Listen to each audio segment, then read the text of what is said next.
Good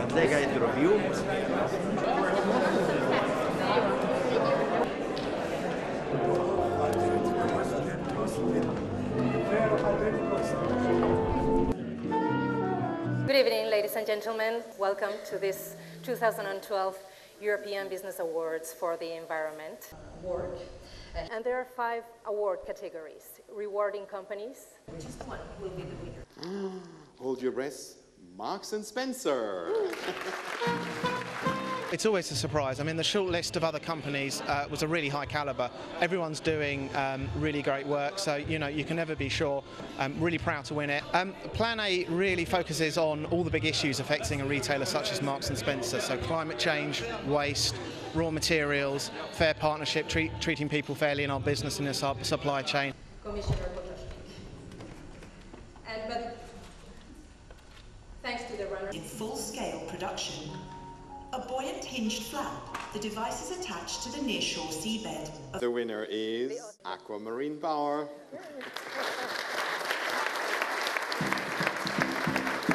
It's a tremendous accolade to win an award like this, particularly prestigious that it's given by the European Commission, and to get a recognition on that sort of pan-European stage is tremendous for a small company such as ours. We're looking at creating energy from the oceans. It's one of the great untapped energy sources in the world. Into clean, sustainable energy.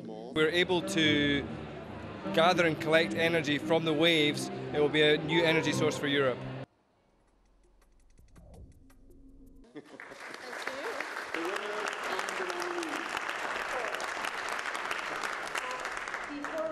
Being nominated is already a very exciting moment, but being exclaimed as being the winner is a fantastic feeling. And with the recycling process that we have developed, we will recycle the scarce materials which are in the batteries. So it's not only cobalt or nickel, but it's also the rare earth elements that we can recover and put back into the economy. Used in consumer electronics and electric vehicles, these batteries contain defined by the European Union as critical for Europe. In 2011, Umicore built. The winner is Inensus. Congratulations. Congratulations to Inensus. I think we should. We designed a business model which we use to electrify villages in off-grid areas of developing countries. And we use renewable energy sources to set up the system and supply electricity. Having an independent jury that has a look at our model and decides that this model really works and is of value to the countries and to the European Commission, to the European Union, that really means a lot to us.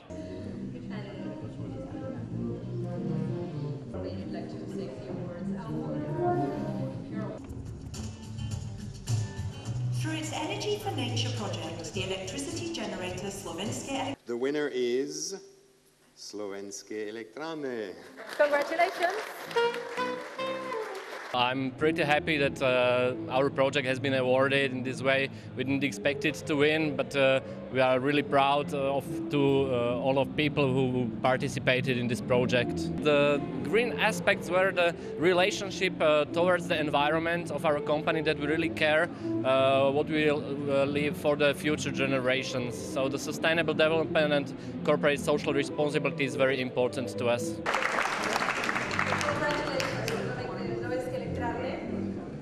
And saving the flora and fauna of Slovakia's largest national park.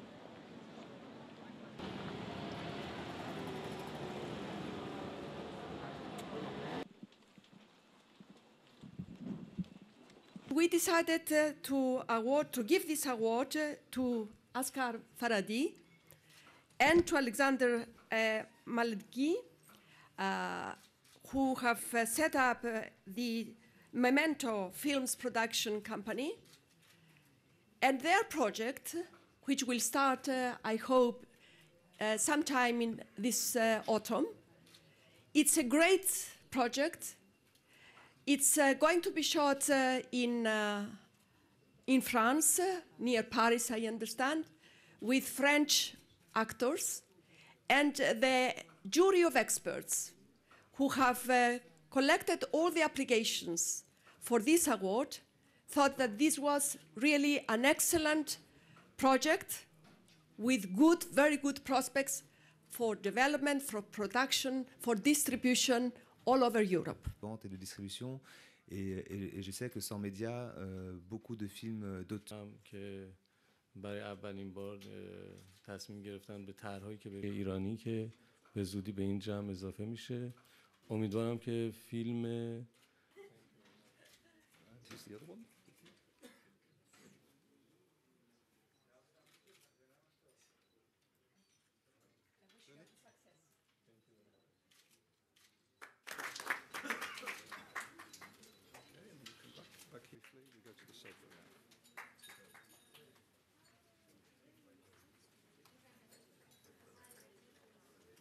This is the third time that I come to Cannes.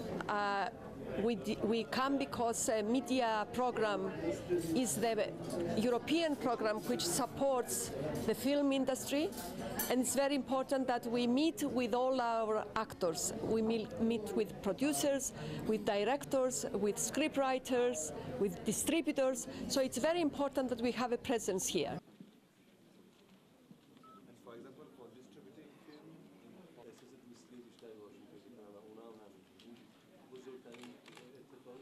Now we have the Media Prize, which is given to the best project for the development of a new film. A new film which has a very good artistic content, but also good prospects for European screening all over Europe. And this is what we want to promote, of course, that our European films are distributed and shown all over Europe.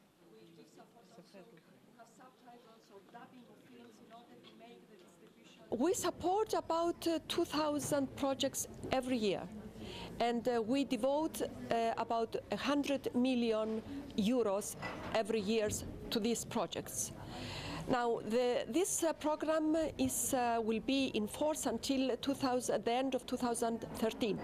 So this is a time when we have designed our new program, which will be, when adopted, applicable 2014 to 2020. And this new program, we called it Creative Europe.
Verfilmt.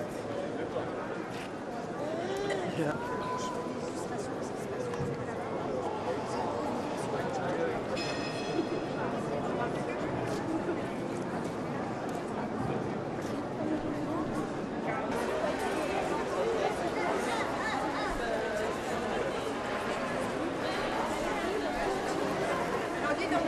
Comme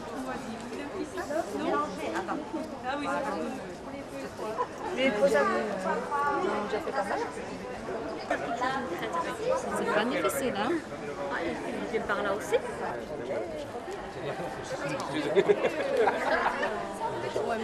Le daríamos siempre.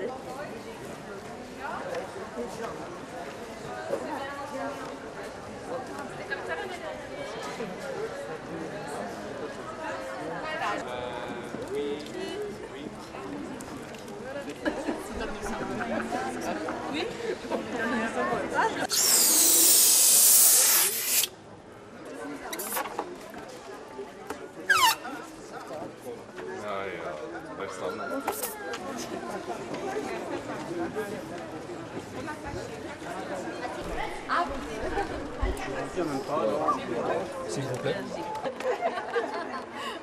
Merci, merci.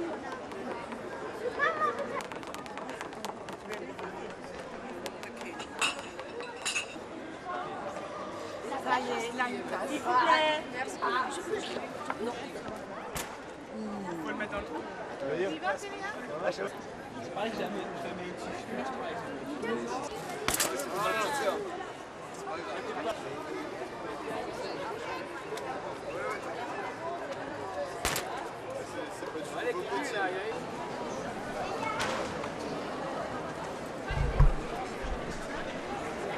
que nous avons estimé à 2 reprises que la liste Grand Ouest va être remplacée par une collègue, l'autre sur la liste PAC, c'est de dire oui, non, et de nous prononcer par conséquent. Et aux nitrates, des nitrates dans le cadre de son agriculture. Je vous ai parlé de la juridique et que la Commission amène un état.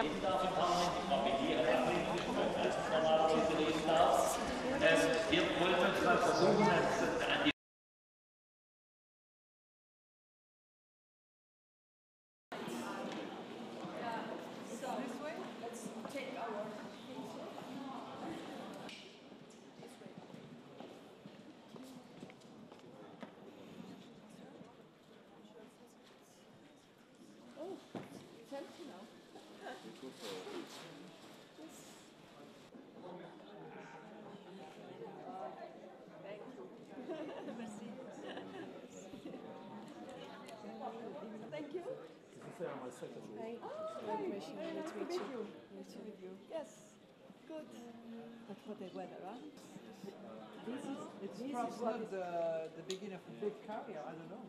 Well, maybe, why not? Why not?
Okay.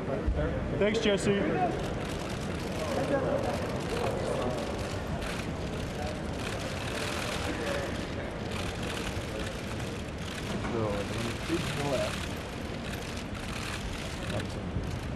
His Excellency José Manuel Barroso, President of the European Commission.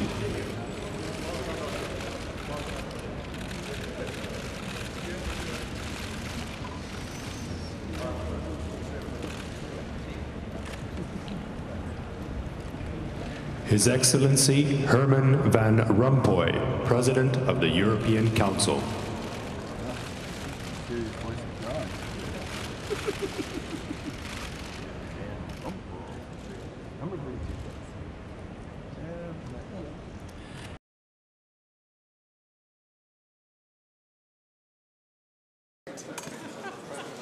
That was off the treadmill of my laptop.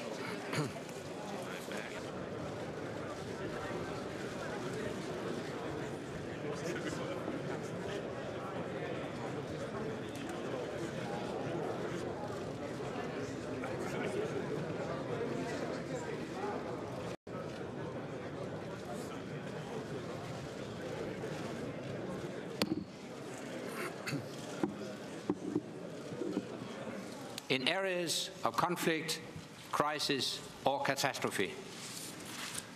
Our soldiers, sailors, airmen, and Marines, standing shoulder to shoulder with personnel from our partner nations, put their lives on the line every day so that we can enjoy our lives free from fear and danger.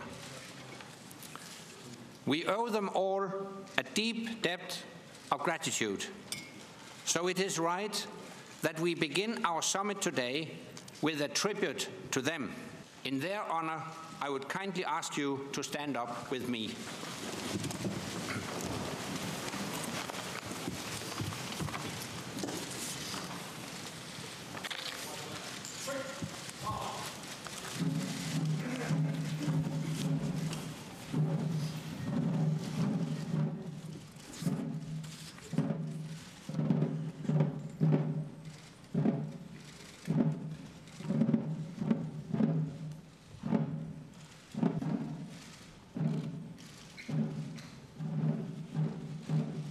On behalf of everyone here, I want to thank you for all that you do for our alliance.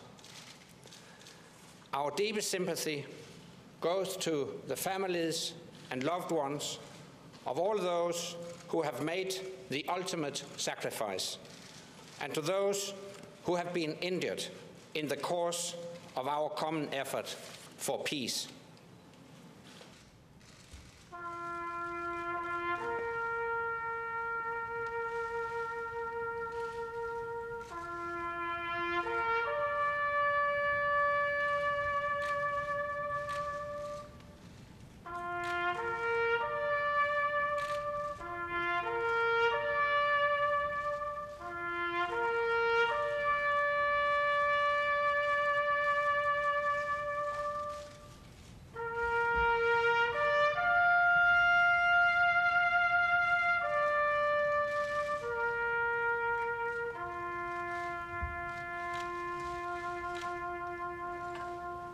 For over 65 years, our alliance has been the bedrock of our common security, our freedom, and our prosperity. And though the times may have changed, the fundamental reason for our alliance has not. Our nations are stronger and more prosperous when we stand together. In good times and in bad, our alliance has endured. In fact, it has thrived because we share an unbreakable commitment to the freedom and security of our citizens.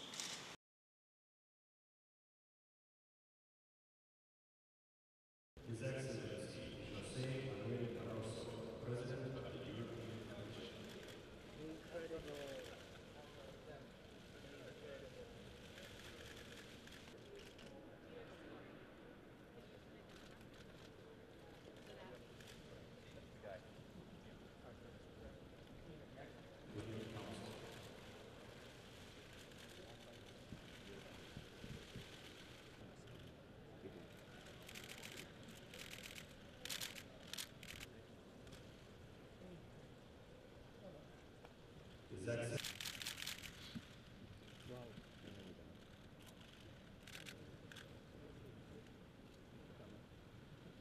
His Excellency. His Excellency.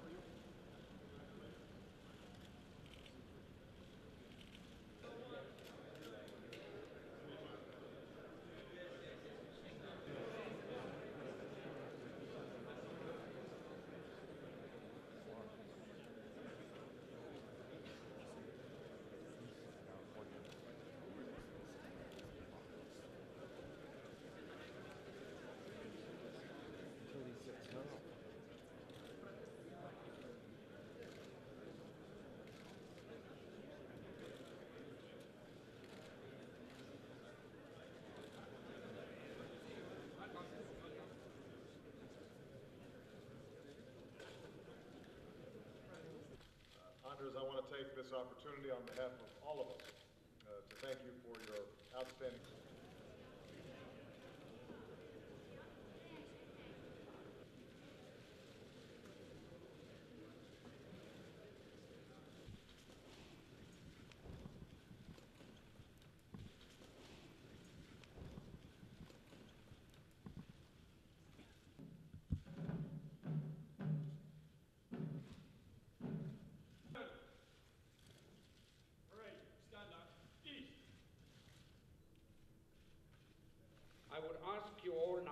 join me.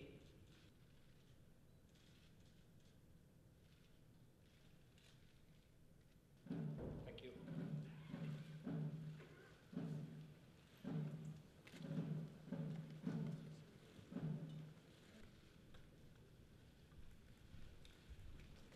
It's a great place, and we look forward to having you back again. As Andres mentioned, our alliance has endured. In fact, it has thrived because we share an embrace. Welcome to Chicago. I'm confident that the next 2 days are going to... That can attack us at home, and so that Afghans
Okay, guys. Wait. One more, Mr. President. One more wave.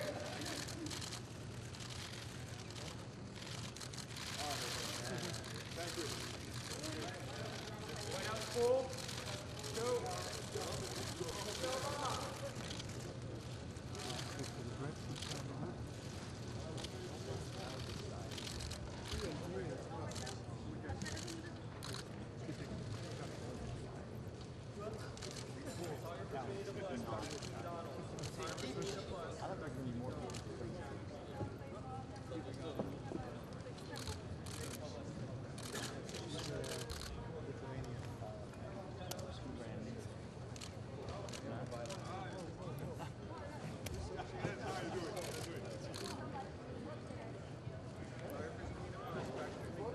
Whoa. It was exciting. Whoa. Man, talking about the costing platform.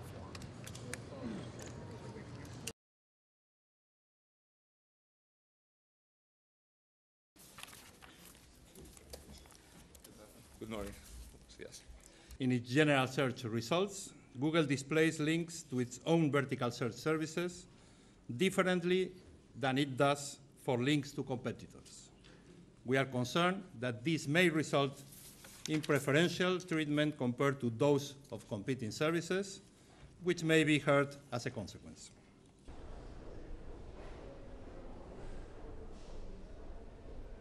Google may be copying original material from the websites of its competitors, such as user reviews, and using that material on its own sites without their prior authorization. In this way, they are appropriating the benefits of the investments of competitors. We are worried that this could reduce competitors' incentives to invest in the creation of original content for the benefit of Internet users. This practice may impact, for instance, travel sites or sites providing restaurant guides.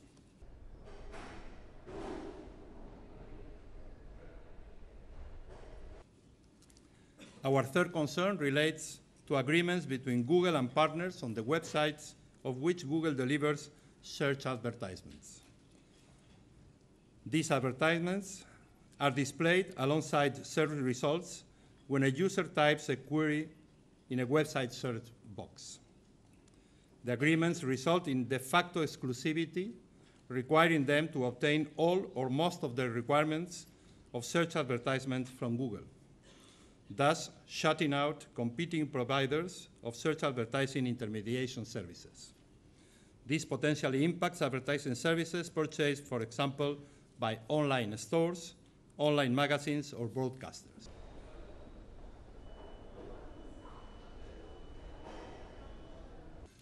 I have just sent a letter to the president of Google, Eric Schmidt, setting out these 4 points. In this letter, I offer Google the possibility to come up in a matter of weeks with first proposals of remedies to address each of these points.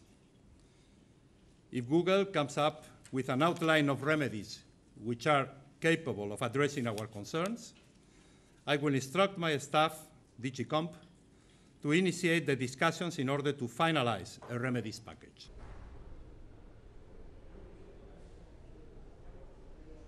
For your attention, we will continue now our meeting.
Bonjour.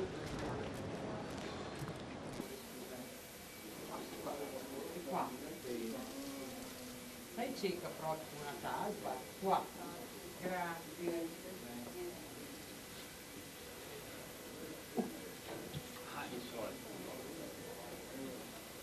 Non ci siamo. Sì, mi dispiace. Sarà per la prossima. D'accordo.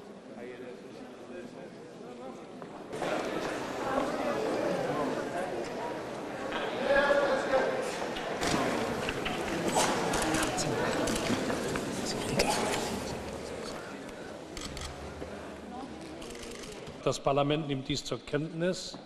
stellt gemäß Artikel 4 Absatz 3 der Geschäftsordnung das Freiwerden Ihres Sitzes ab diesem Datum fest.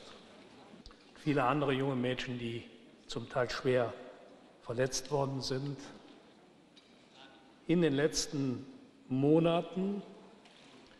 Deshalb, wir drücken der um ihr Leben kämpfenden Veronika die Daumen. Binnen 24 Stunden von einer Fraktion oder mindestens 40 Mitgliedern beantragt wird, sind die Fraktionen übereingekommen, die mündliche Anfrage zum Handelsabkommen mit Kolumbien. Van Rompuy würde auch vorher schon diese Meinung hören. Und ich glaube, ich werde das so vortragen und werde die Position des Parlaments zumindest bis zum Familienfoto.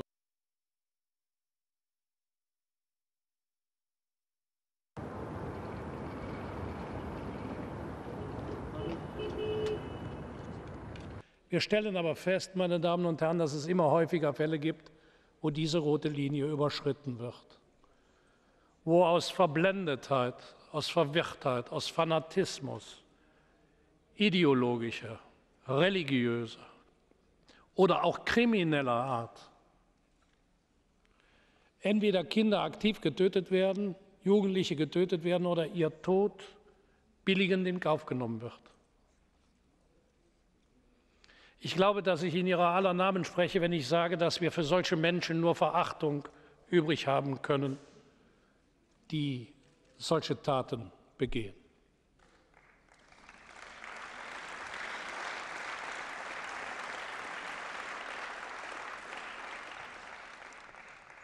Wir sind deshalb in unseren Gedanken bei den Familien und bei den Freundinnen und Freunden des getöteten Mädchens Melissa. Wir drücken der um ihr Leben kämpfenden Veronika die Daumen. Und wir sind in unseren Gedanken bei den Schülerinnen und Schülern, bei den Eltern, bei den Lehrern an der Schule, die so bittere Tage durchlebt. Lassen Sie mich zugleich auch sagen, dass die tragischen Ereignisse in der Emilia-Romagna uns in den letzten Stunden erschüttert haben. Erneut hat ein schweres Erdbeben Italien heimgesucht.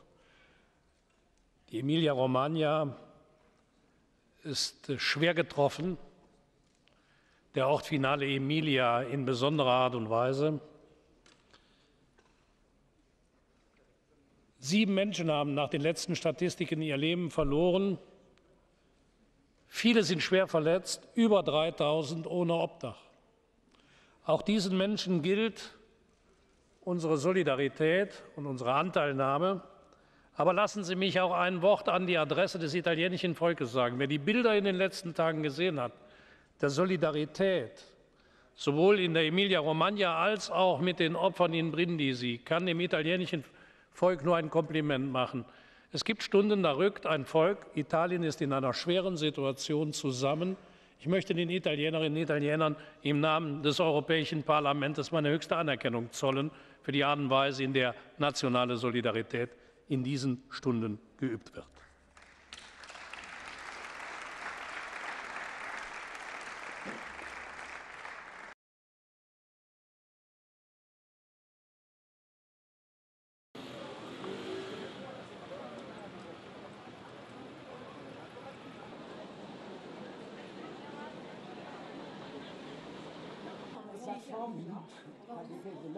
Okay, aggregate is all. Okay.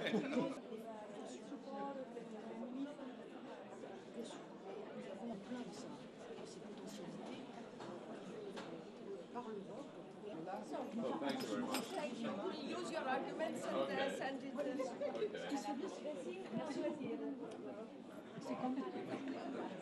In the middle, exactly, yeah, that's better.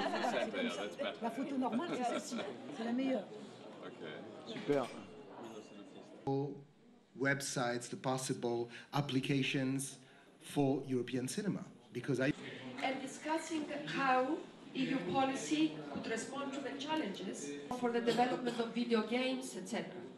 So it goes far beyond the activities of the current Media Production Guarantee Fund. As Istituto Luce Cinecittà, there is the promotion of Italian cinema abroad.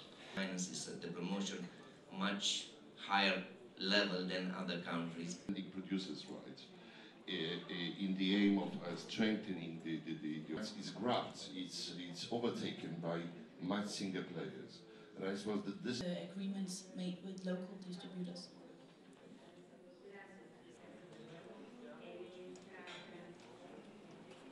Well, the reason I raised this question is because I hear that one or two... So maybe you have to think also of less traditional ways.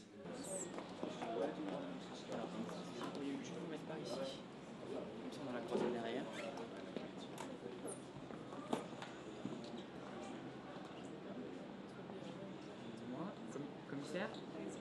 No, it's very interesting, but difficult issues.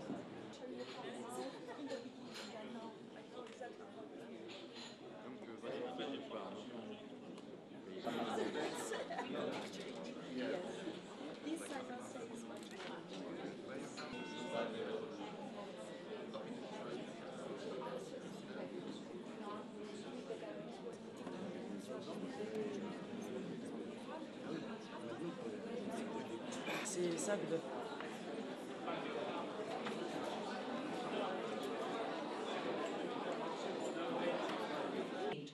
some form of support of media program. It shows that the Creative Europe program aims to support Europe's cultural and creative sectors so they can adapt to the challenges ahead.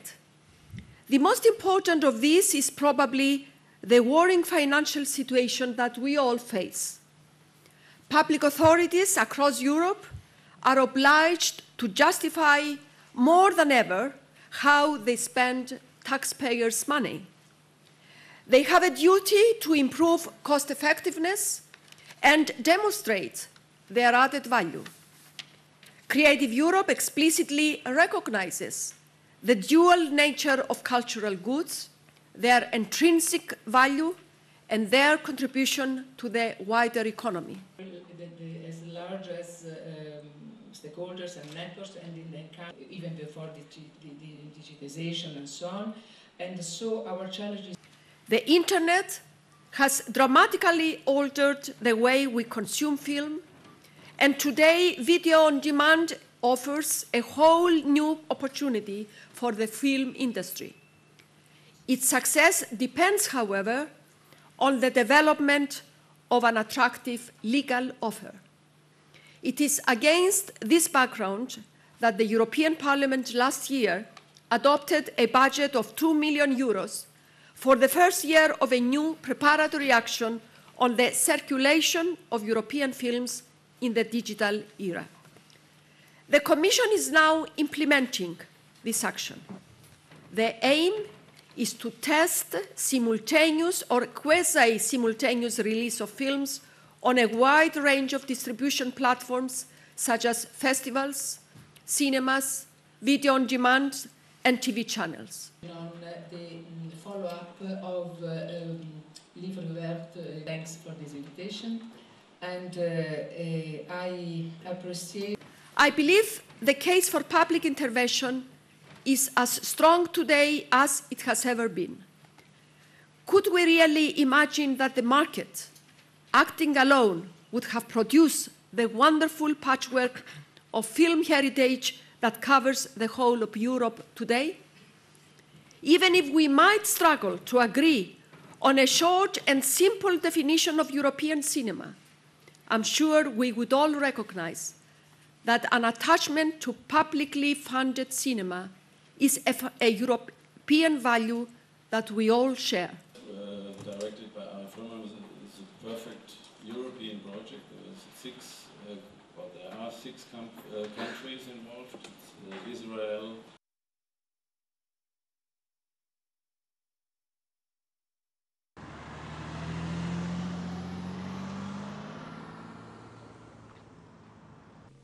I have seen that there was consensus and cooperation between different ministries in order to combat violence against women. During my first visit, I was asking for zero tolerance for violence against women. At my last visit in February, I saw that this message was taken over by authorities. What has also very much impressed me was that ministers, parliamentarians and other officials were all talking about the need to change the mentality of people. The issue of women's rights has been a very important topic already for years in Turkey, and it's not because only the EU likes to see an improvement in women's rights that the situation is taking into account. Also, the Turkish society is calling for a big improvement in women's rights. So that's why I think that there is very much attention to this matter, that changes, reforms are taking place, but the implementation is of course also very important. I think media in Turkey is very much covering those issues, especially about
ISAF mission has played a vital role in denying terrorists a safe haven in Afghanistan. Today we will discuss how to complete the transition of security responsibility to the Afghan security forces, a process we set in motion at our last NATO summit in Lisbon in 2010. This is a truly international mission, and that's because the region and the world have a profound interest in an Afghanistan that is stable, that is secure, and that is not a source of attacks on other nations. And today, as always, our thoughts are with our brave forces who are serving in this vital mission.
already in the lead for the security of half the population.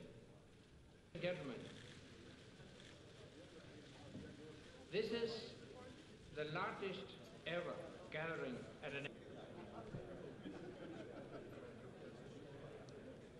We will discuss how to complete the transition of security responsibility to come under Afghan lead.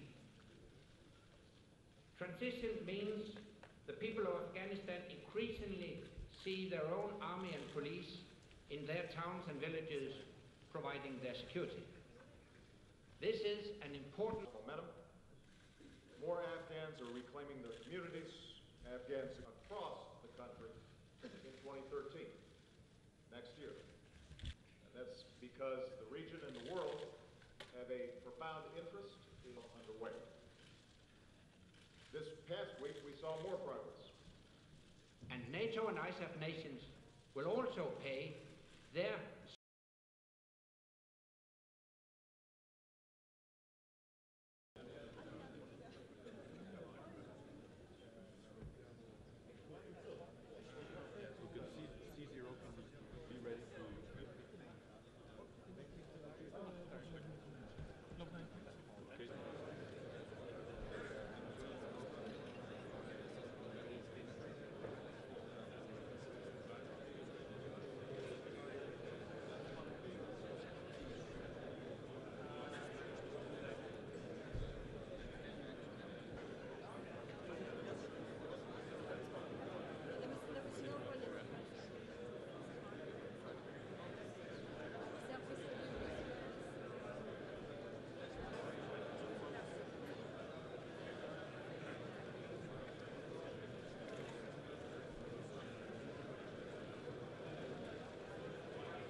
police are already in the lead for the security of half the population.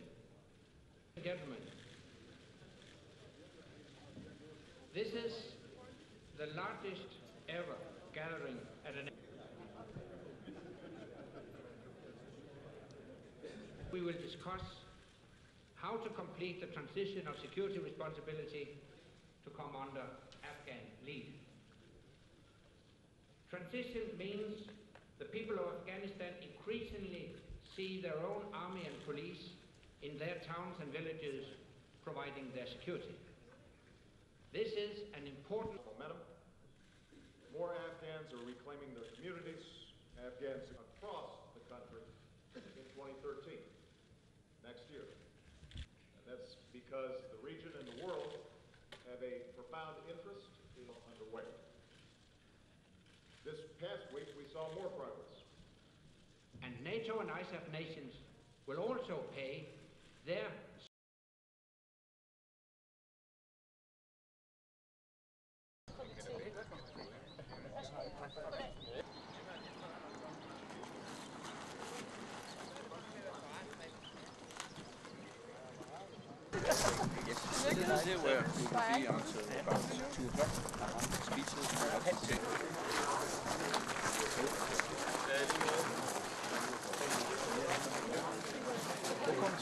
Det er nogle af de andre projekter, vi kører omkring i landet. In the past 20 years, major efforts have been made to implement the Habitat Directive and establish the Nature 2000 network with a clear and positive effect on Europe's natural heritage. EU's efforts to protect nature in Europe. In 1992, the LIFE program was launched with the aim of providing... By increasing cooperation and allowing to share experience and also expertise, has provided a solid foundation for the protection of the European Union species and also habitats. With the support of the LIFE program, the Habitats Directive, it's a prime example of the added value that the European Union can bring to the local communities.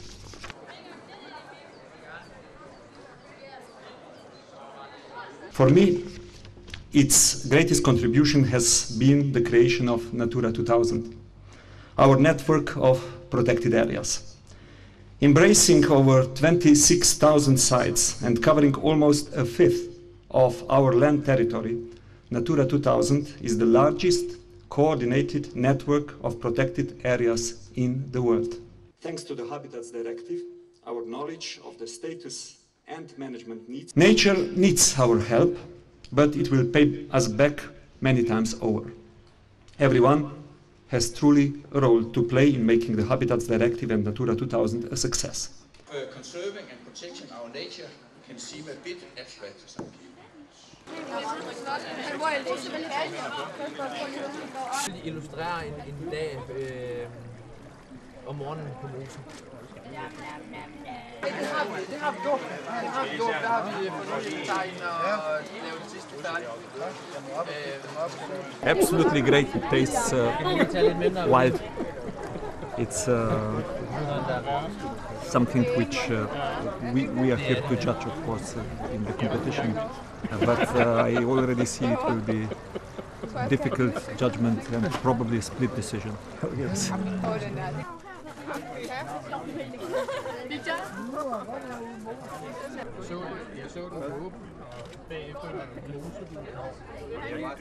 Impossible to decide. Both really good. Miv og Kongerslev skole.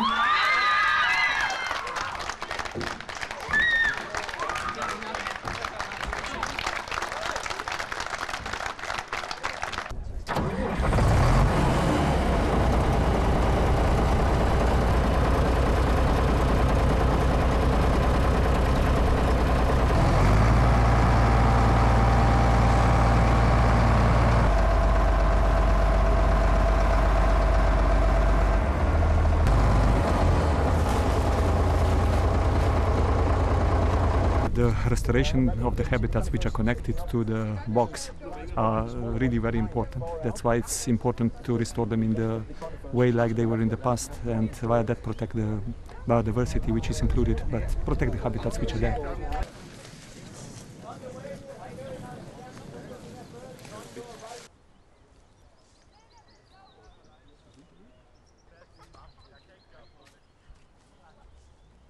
Det er jo nemt at se, I prøver det før.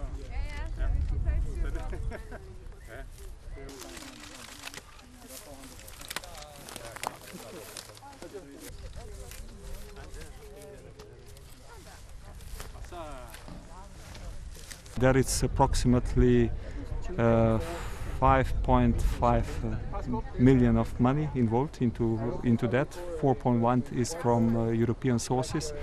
And we are really proud that we can co-invest in something which makes sense and which is improving the habitats here in this part of Denmark.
SMEs are the backbone of our economy. They are the drivers of wealth creation, of our ability to adjust flexibly to changes in demand, and a major source of employment. That is why the SMEs have been at the heart of the Europe 2020 strategy. Es geht darum, dass diese Reallokation, soweit es eben noch die vorhandenen Mittel zulassen, hauptsächlich eben den KMUs zugutekommen, denn sie sind es, die nachhaltig die Arbeitsplätze in Europa schaffen können. Sie darf dieses Bild in Erinnerung rufen. Wir haben rund 24 Millionen Arbeitslose, 23 Millionen KMUs. Also sozusagen vereinfacht gesagt, wenn jedes KMU einen Arbeitslosen aufnimmt, hätten wir nahezu das Problem geløst. EU-programmerne skal være mere brugervenlige. Ofte er de desværre formuleret af embedsmænd for embedsmænd og ikke for iværksætterne. Der er alt for mange iværksættere, der giver op, inden at de går i gang. Vi ved alle sammen, det er små og mellemstore virksomheder, som skaber jobbene, og derfor er vi nødt til at gøre ansøgningsprocedurerne bedre tilgængelige, og det vi må få gjort op med det her byråkrati. Według statystyk europejskich w latach 2005-2010 ponad 85% nowych stanowisk pracy zostało utworzone w małych i średnich przedsiębiorstwach. W Europie 99% firm to małe i średnie przedsiębiorstwa zatrudniające kilka lub kilkanaście osób. W tym kontekście niepokojące jest stanowisko Komisji, która proponuje zmianę definicji MŚP, podnosząc próg zatrudnienia. Czy zatem, panie komisarzu, MŚP będą musiały konkurować o dotacje z podmiotami, w których pracuje kilkuset pracowników, które mają dobrze przygotowane służby zajmujące się tylko sięganiem po środki unijne? Une réduction inéquilibrée des charges administratives sur les PME peut comporter un risque. Ainsi, à titre d'exemple, au niveau de la santé et la sécurité au travail. Les travailleurs ne peuvent être soumis à des risques différents concernant notamment les mesures visant à améliorer la santé et la sécurité des travailleurs sur leur lieu de travail. La santé et la sécurité au travail ne peut être considérée comme une charge administrative. Ou encore au niveau de la réduction des obligations comptables et financières pour certaines PME, qui inquiètent notamment les représentants des travailleurs, à mon avis à juste titre. Comment impliquer les travailleurs dans les processus décisionnels des entreprises s'ils ne disposent pas de l'information sur la base de laquelle les décisions de restructuration, par exemple, sont prises? Un minimum de transparence envers les travailleurs et les tiers est une nécessité.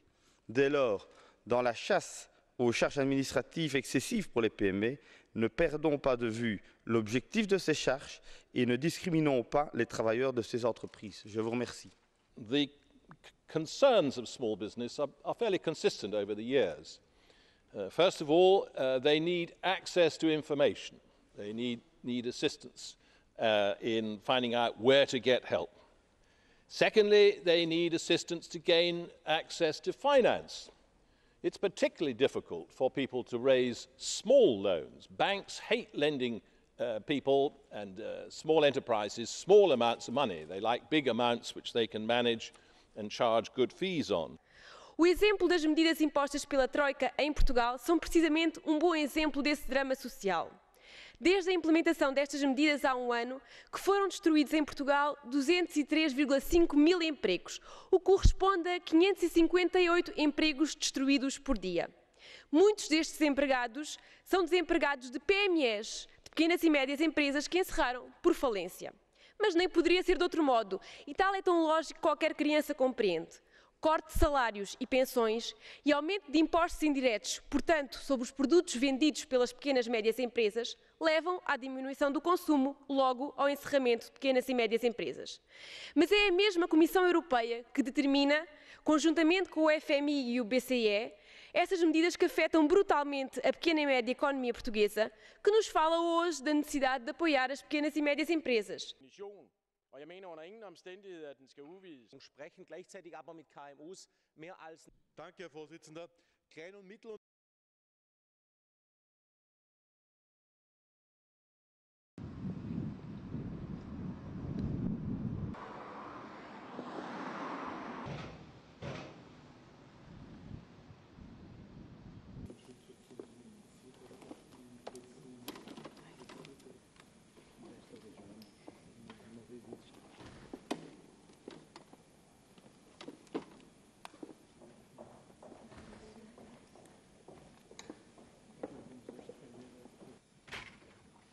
Tribunal.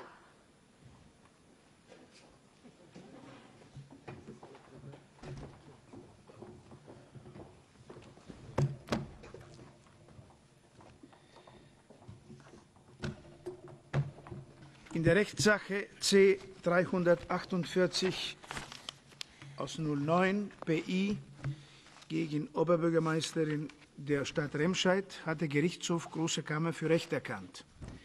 Artikel 28 Absatz 3 Buchstabe R der Richtlinie 2004/38 des Europäischen Parlaments und des Rates ist dahin auszulegen, dass es den Mitgliedstaaten freisteht, Straftaten wie die in Artikel 83 Absatz 1 unter Absatz 2 AEUV angeführten als besonders schwere Beeinträchtigung eines grundlegenden gesellschaftlichen Interesses anzusehen, die geeignet ist, die Ruhe und die physische Sicherheit der Bevölkerung unmittelbar zu bedrohen und die damit unter den Begriff der zwingenden Gründe der öffentlichen Sicherheit fallen kann, mit denen gemäß Artikel 28 Absatz 3 eine Ausweisungsverfügung gerechtfertigt werden kann, sofern die Art und Weise der Begehung solcher Straftaten besonders schwerwiegende Merkmale aufweist. Dies ist vom vorliegenden Gericht auf der Grundlage einer individuellen Prüfung des konkreten Falles, mit dem es befasst ist, zu klären. Jede Ausweisungsverfügung setzt voraus, dass das persönliche Verhalten des Betroffenen eine tatsächliche und gegenwärtige Gefahr darstellt, die ein Grundinteresse der Gesellschaft oder des Aufnahmemitgliedstaats berührt, wobei diese Feststellung im Allgemeinen bedeutet, dass eine Neigung des Betroffenen bestehen muss, das Verhalten in Zukunft beizubehalten. Bevor der Aufnahmemitgliedstaat eine Ausweisung aus Gründen der öffentlichen Ordnung oder Sicherheit verfügt, hat er insbesondere die Dauer des Aufenthalts des Betroffenen im Hoheitsgebiet dieses Staates, sein Alter, seinen Gesundheitszustand, seine familiäre und wirtschaftliche Lage, seine soziale und kulturelle Integration in diesem Staat und das Ausmaß seiner Bindungen zum Herkunftsstaat zu berücksichtigen.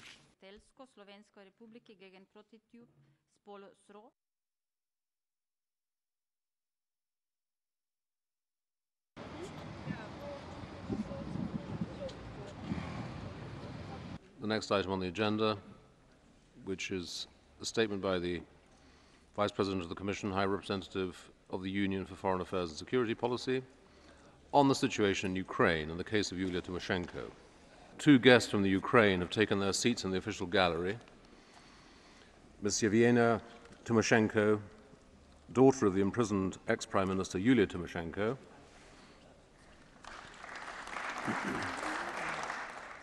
and Dr. Hirori Nemiria, former Deputy Prime Minister of Ukraine and Deputy Head of the Yulia Tymoshenko bloc.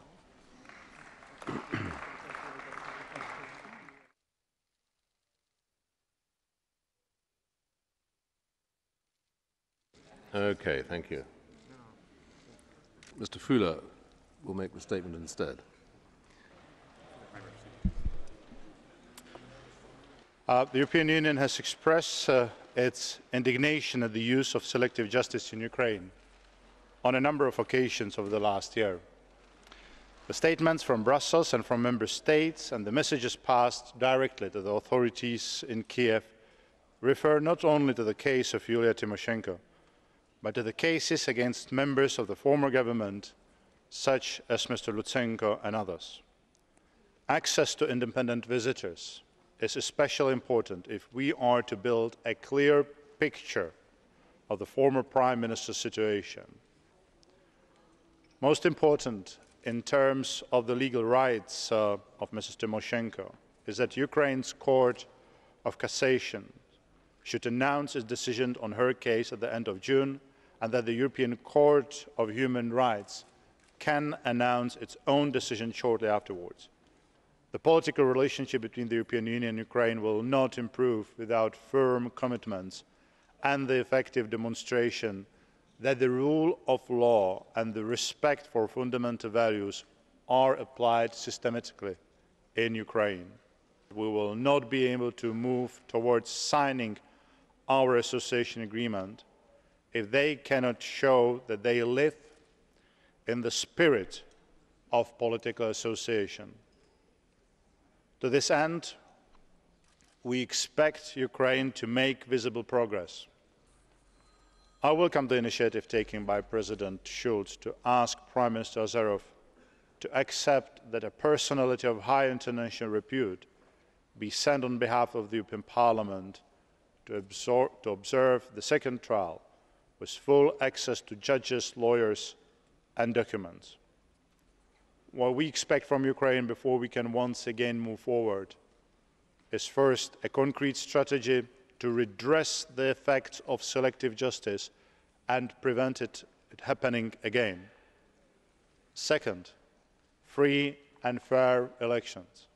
And third, the resumption of delayed reforms already agreed in joint EU-Ukraine association agenda.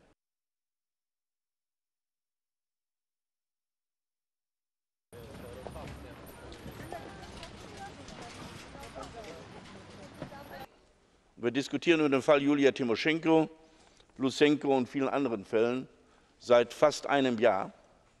Und es werden immer neue Versprechungen, immer neue Verfahren in Gang gesetzt, aber es wird nichts Versprochenes gehalten oder es werden keine Dinge vernünftig umgesetzt, sondern man hat den Eindruck, es wird auf Zeitgewinn gearbeitet.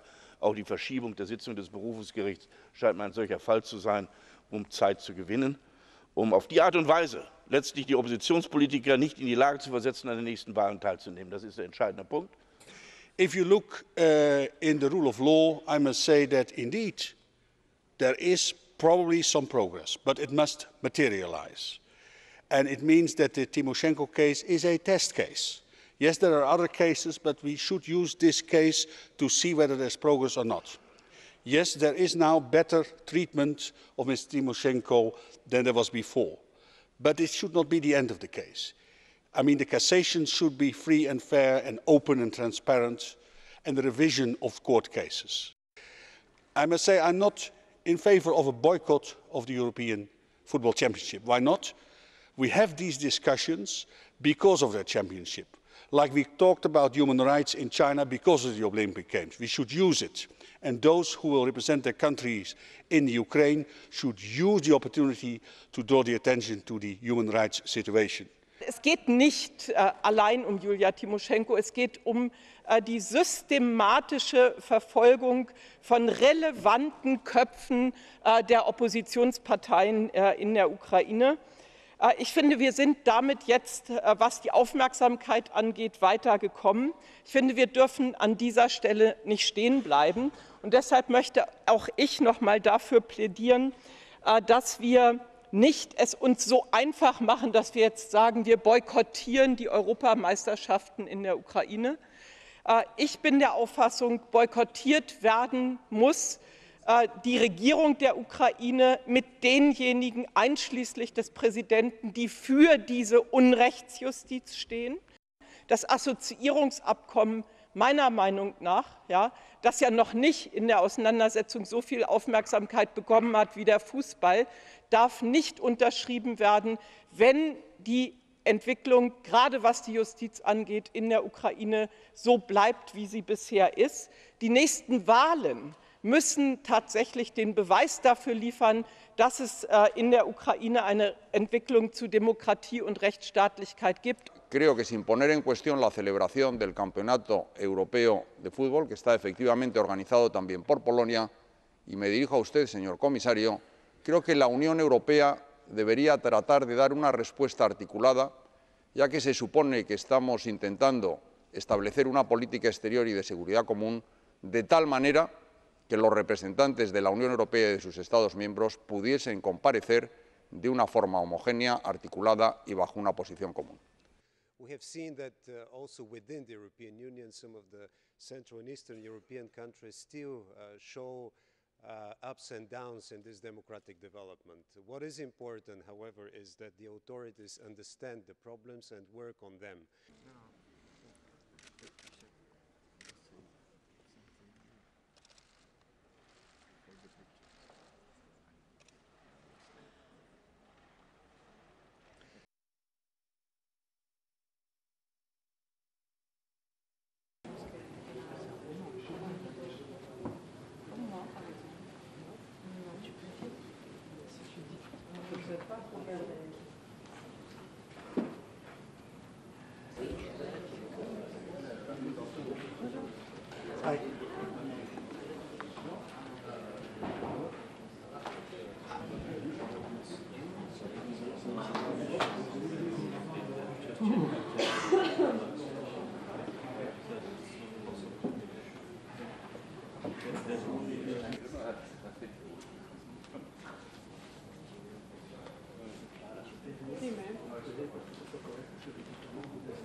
Ça devrait.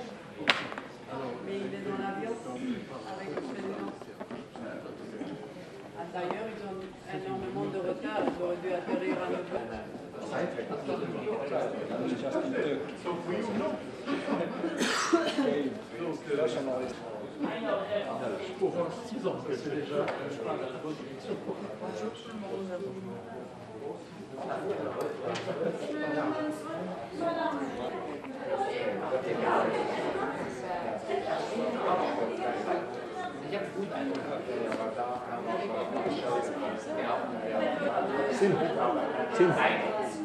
Tim, good point.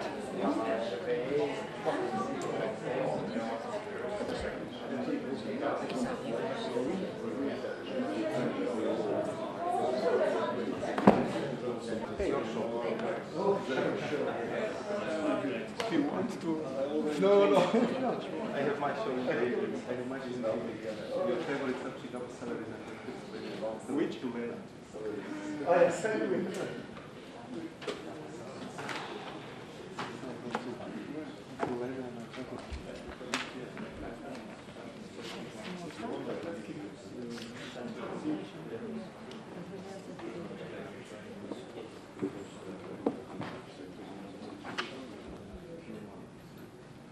Colleagues, we have the forum, so we can start.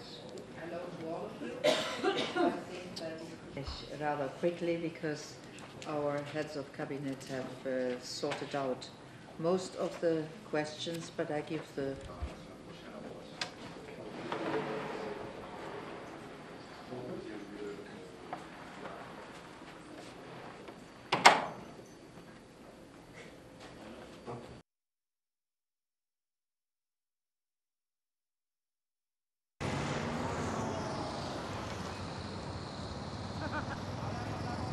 Wir kommen zum Bericht von Frau Boskurt über eine zukunftsweisende Perspektive für die Frauen in der Türkei bis 2020. Wir stimmen nun über die Entschließung insgesamt ab, in namentlicher Abstimmung, die eröffnet ist.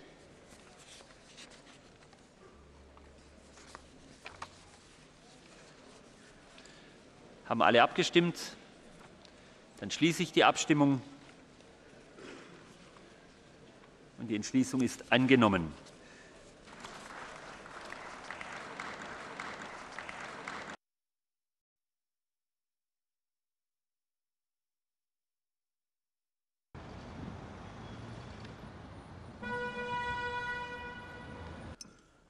Beschlossen. Wir kommen nun.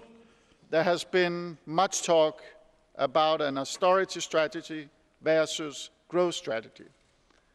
And I would like to make it very clear that this is a false distinction. But further efforts are needed in particular to help boost employment, and also with particular attention needed to tackle youth unemployment. It is essential that we continue with the reform agenda, which remains crucial to ensure job-creating growth. We must continue to pursue an approach based on smart fiscal consolidation. That means reducing debt and deficits, but in a way which allows scope for continuing to invest for the future. Firstly, the EIB could be better mobilized to support SMEs and help finance key infrastructure projects. It is also important that agreement be reached on the project bonds pilot phase. Secondly, the structural funds should be better focused on competitiveness and convergence. For the current funds, this means reallocation with an emphasis on SMEs, youth training and employment. President Barroso will bring to tomorrow's informal European Council. He will urge the heads of state and government to back a growth initiative that will serve as a catalyst for a faster and more robust economic recovery. We have asked Member States to give the Commission a mandate to negotiate with third parties on tax evasion and fraud. National treasuries lose revenues through tax evasion, losses they simply cannot afford. And 25 Member States want the European Union to move ahead in these negotiations. while 2 again blocked this at the last ECOFIN Council. We need to step up the pace of trade negotiations with key global partners. If Europe is to grow, it needs to ride the wave of global growth. Promoting public and private investment is a cornerstone of our growth initiative.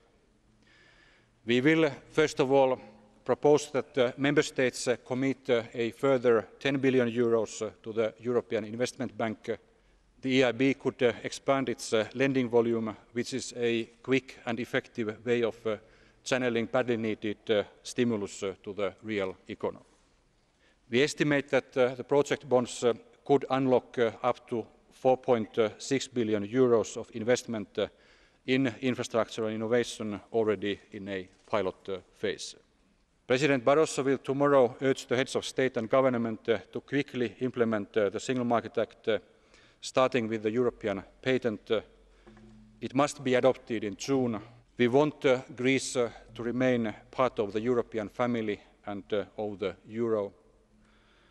After living beyond its means for too long, the journey Greece is now undertaking is difficult and demanding, but it is a journey we are taking together in a pact of solidarity. Greece must remain determined to reform. We are convinced that there is no easier way. We are convinced that the alternative would be far worse. So let me use this opportunity to call on all responsible forces in Greece to use these few precious weeks to get the facts across so that the Greek people can make a fully informed and responsible choice. To focus on the various measures, this presidency warmly welcomes this increased momentum, better use of strategic partnerships in support of our... simply no other way to build confidence and cut borrowing costs.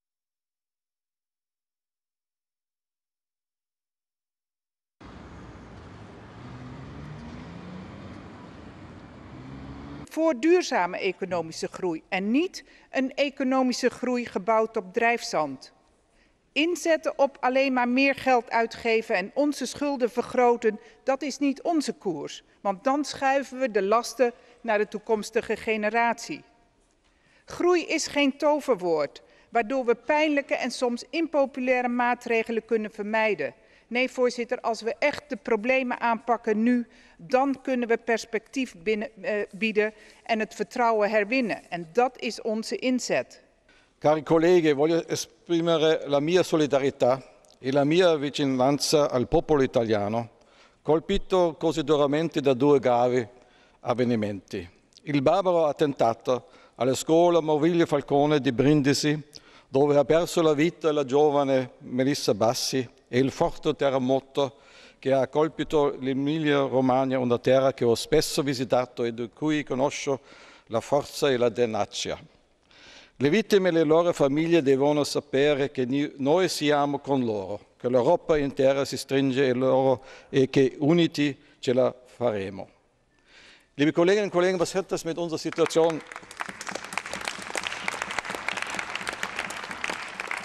Was hat das mit der Situation in Europa zu tun? Ich glaube sehr viel, denn diese Einigkeit, diese Solidarität, die in Italien selbst gezeigt worden ist und die wir hier zeigen mit Italien, ist etwas, was ich mir wünsche angesichts dieser großen Katastrophe, die wir in Europa haben, wenn ich an die Arbeitslosigkeit denke. Und ich meine, wir müssen alles daran setzen, dass dieser informelle Rat und der spätere formelle Rat auch wirklich den Mut hat, die Katastrophe der Arbeitslosigkeit zu bekämpfen. Denn die können wir verhindern und tatkräftig bekämpfen, was wir vielleicht bei einem Erdbeben nicht so leicht können. Aber die Arbeitslosigkeit ist eben keine Gottesstrafe, sie ist etwas Menschengemachtes und kann verhindert werden. They told us that tomorrow they shall launch the project bonds as one of the instruments for economic growth. A proposal of €230 million. That's the proposal that is on the table today. We need billions, Mr. Commissioner, not millions. And we need not a temporary solution, as they are discussing, for a permanent solution to have growth in Europe. And so my plea to the Commission is use your right of initiative. You only have it.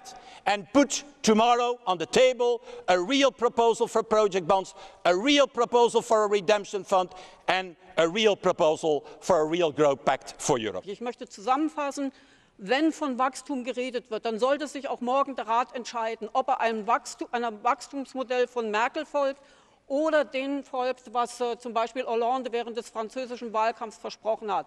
Das ist nämlich etwas anderes. Da wird nämlich auf Qualität gesetzt und nicht einfach auf Quantität.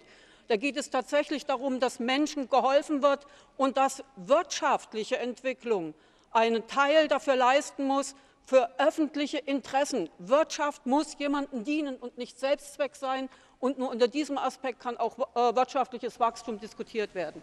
In de uitnodigingsbrief van Herman Van Rompuy voor de informele ontmoeting van morgen, een brief die 3 bladzijden telt, staat helemaal onderaan een laconiek zinnetje, en ik citeer: "Voorts stel ik voor dat wij aan het slot van ons diner de recente ontwikkelingen van de eurozone bespreken." Einde citaat.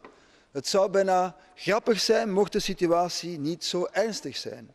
Er staat een olifant in de eetkamer, maar als we allemaal samen doen alsof die olifant er niet is, dan zal hij misschien weggaan, of tenminste dan zullen wij denken dat hij weg is. Sur la question de la croissance, je vous parlerai plutôt d'investissement. S'il s'agit de faire comme on sait hier en Espagne, mettre 40 aéroports ou encore aujourd'hui en Grèce, couler de nouvelles autoroutes, je pense qu'on se trompe de cible. Si nous ne faisons pas un programme d'investissement qui rende l'Europe parmi les champions du monde de l'efficacité énergétique, de l'efficacité en ressources, nous ratons la seule opportunité réelle de leadership économique de l'Europe au XXIe siècle. Et donc c'est cela et cela seul qui doit nous motiver. Et ça, ce ne sont pas seulement des investissements dans le béton et la brique, ce sont des investissements dans l'éducation et la recherche, ce sont des investissements dans la santé qui sont autant de facteurs de compétitivité, pour reprendre un terme que vous aimez utiliser. Donc je pense que c'est de cela qu'il doit s'agir. We will not achieve neither fiscal discipline nor growth in the atmosphere of uncertainty and unpredictability that we have now. Certainty and predictability, this is what we need most at the moment. And unfortunately,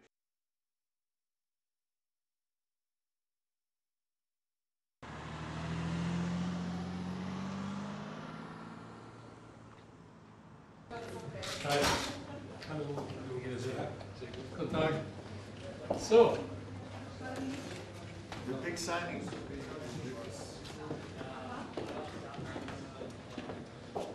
Hier gehetzt worden mit der Begründung, ja, da kommt die Birgit.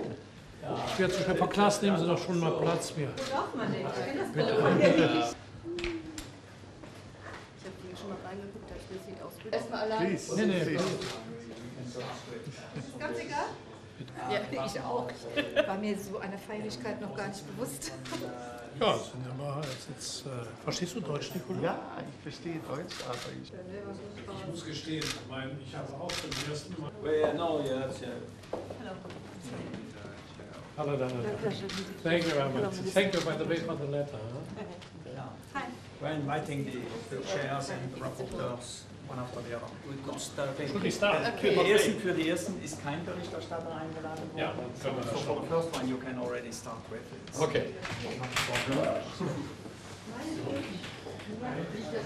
So, this is a good habit.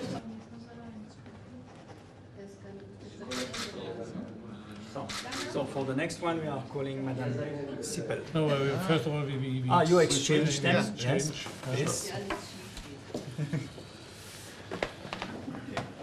Da steht es jetzt auf Deutsch, siehst du? Ja, Richtlinie, das ist mein deutscher...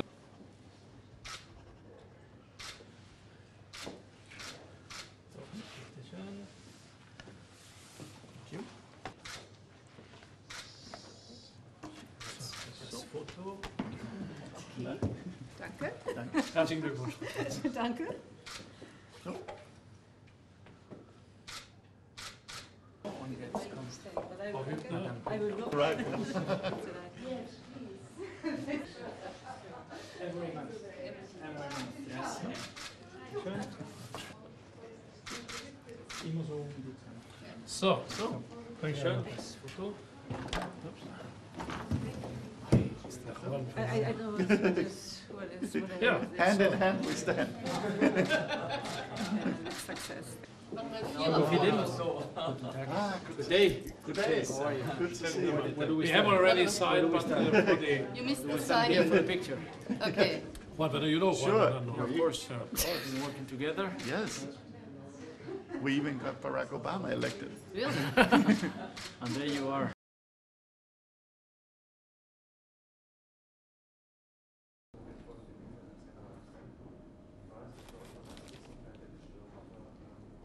Next to come will be the package travel rules, which have to be reformed because the way people build their travel and buy their travel has changed. They are now utilizing building blocks to build their travel by themselves, and 56% of them do that. But unfortunately, they are not anymore protected by the package travel rules. The European Consumer Agenda, which has been adopted. We are also working very much on the enforcement mechanism, such as for the small claims procedure, for instance, a simple enforcement procedure of cross-border claims of up to €2,000. We have developed the e-portal for justice questions all over Europe in all languages to be available to consumers. Thank you very much. Our first objective is to further strengthen consumer safety, the very basis of consumer policy, as demonstrated by the great interest raised by the publication of the latest report on safety of products on the 8th of May. Second, we want to improve consumer information and education in order to allow consumers navigating increasingly complex markets. We want consumers to make informed decisions that would drive policy of both supplying companies as well as regulators. Access to redress, especially alternative dispute resolution, is a priority in this context. Finally, we need to make sure that consumer rights are in line with current technological and societal developments, in particular, digitalization, and that consumer interests are fully taken on board in a number of EU policies essential for consumers, like food, energy, the financial sector, and transport. I think we're very pleased to see our work and our ideas being reflected in this document. And as both commissioners have said, this is very much a case of working together to put consumers at the heart of the single market and to improve the quality of their interaction with the marketplace and encourage them particularly to use the new online tools, but also where there are new competition and new offers coming in areas like energy and transport and digital services to be able to take advantage of those as well.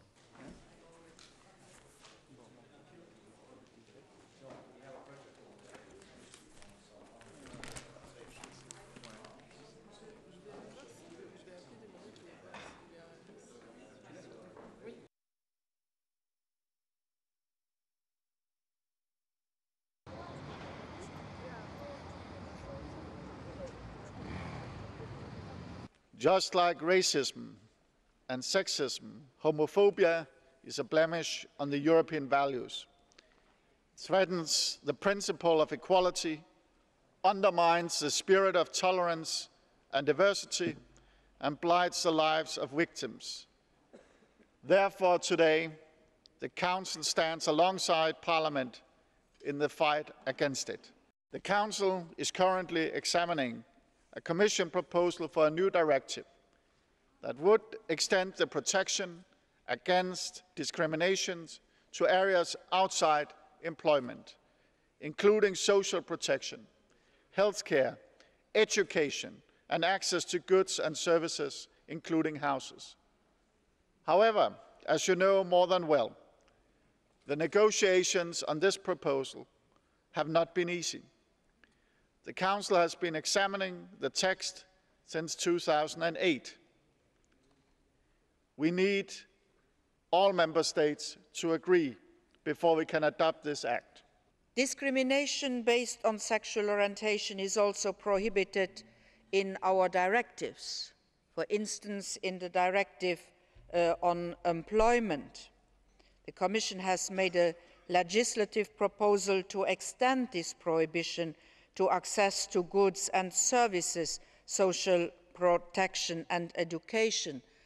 And I agree with the Presidency that unfortunately this text is in an impasse in the Council, and I look forward to the report the Presidency is going to do on its efforts in order to go forward on a text which unfortunately needs unanimity in Council, and that is the reason why it is blocked. But it is clear also that there is a vast majority of Member States who would back this text. We must avoid condemning individual countries, especially in cases where it is not the government of a particular member state that is responsible for a given initiative or incident. Homophobia, Madam President, is unacceptable, and we have to make sure that it is eradicated in Europe and beyond. But to do this in an effective manner, we must be credible, we must make sober rather than emotional assessments, and we must respect the limits of our mandate. Most of all, we must speak with one voice. Yes, Mr. Busuttil, I absolutely agree with you. We must respect the limits of our competence.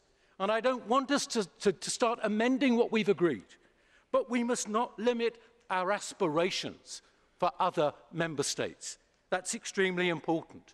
And I do think unless we name these countries, we cover them in a cloak of anonymity, and we encourage others to join them by bringing in laws which are homophobic and which seek to treat people unequally. The solution is that we start as a European Union and its member states to give the same protection and the same rights to all EU citizens. It is time that the European Union delivers. And I'm actually very glad and proud to be a member of this House, which has really become a champion of LGBT rights. And I very much welcome the first ever resolution dedicated to homophobia. And Mr. Busuttil, I very much welcome the support and the cooperation of the EPP group, because I think the cross-party support for this resolution sends a very strong signal. I know how it is to live a life of fear, of being afraid, of walking hand in hand with your loved person in the streets, or of kissing her or him goodbye at a train station. And homophobia is about fear, and it reads in our text. It's the irrational fear of and aversion to lesbian, gay, bisexual and transgender people based on prejudice, and similar to racism, xenophobia, anti-Semitism and sexism. It's something that we all should really condemn and make sure that people don't have to be afraid of living their lives to the fullest, and that includes a happy love life. And as much as things have improved in many parts of this continent, there's reason for serious concern.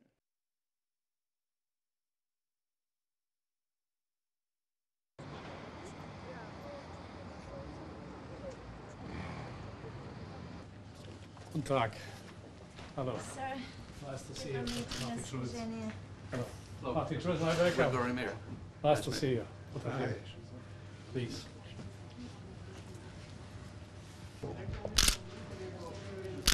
Welcome. Thank you so much. Thank you much. Thank you.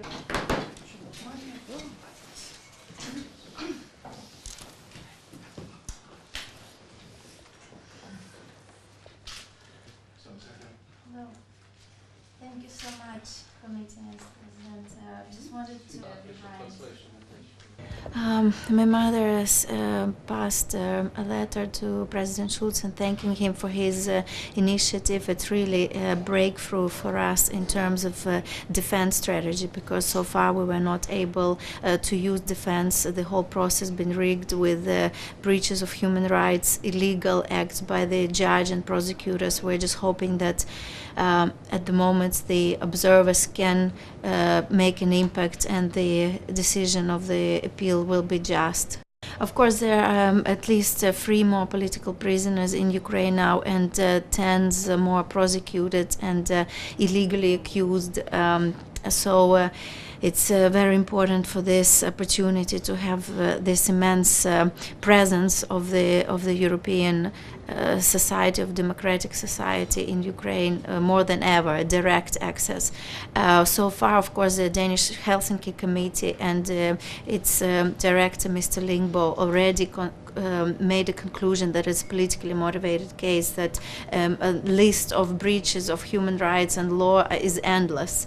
The same concerns the other cases, so we're just hopeful that this is now the beginning of the end of political repressions. We're hoping that after the Europe Championship ends, there's still place for pressure to be put until Yanukovych and his regime changes and solves the political crisis. And he has all constitutional rights and power to do so in a very short time.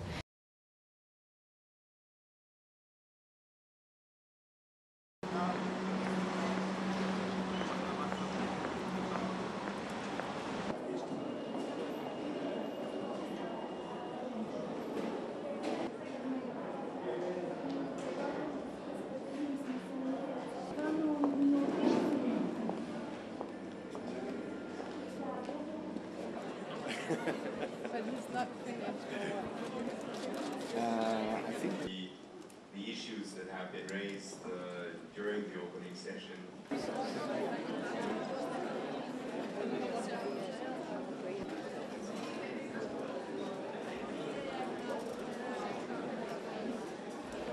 We still have today on this planet too many people that have no daily access to drinking water.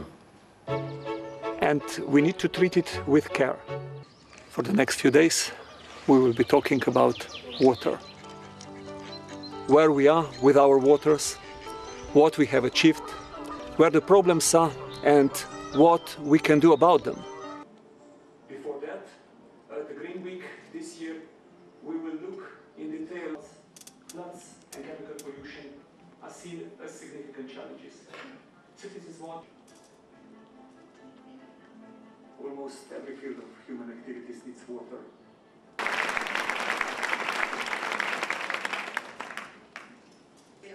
Reduction of urban water leakage will provide billions of dollars in resource benefits without managing key natural assets and resources in a more sustainable manner. The economy, the environment, and the livelihoods will suffer across the globe.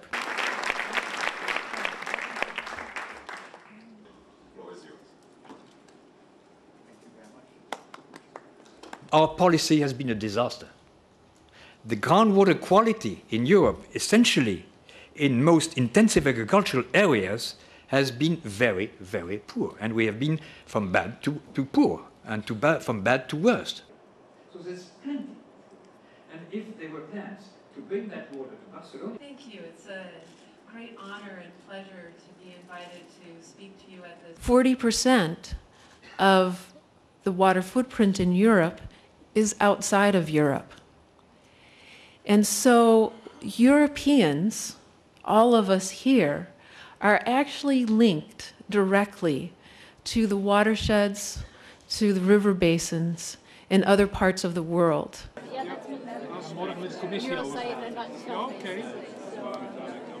Estamos promocionando la producción de hidrógeno.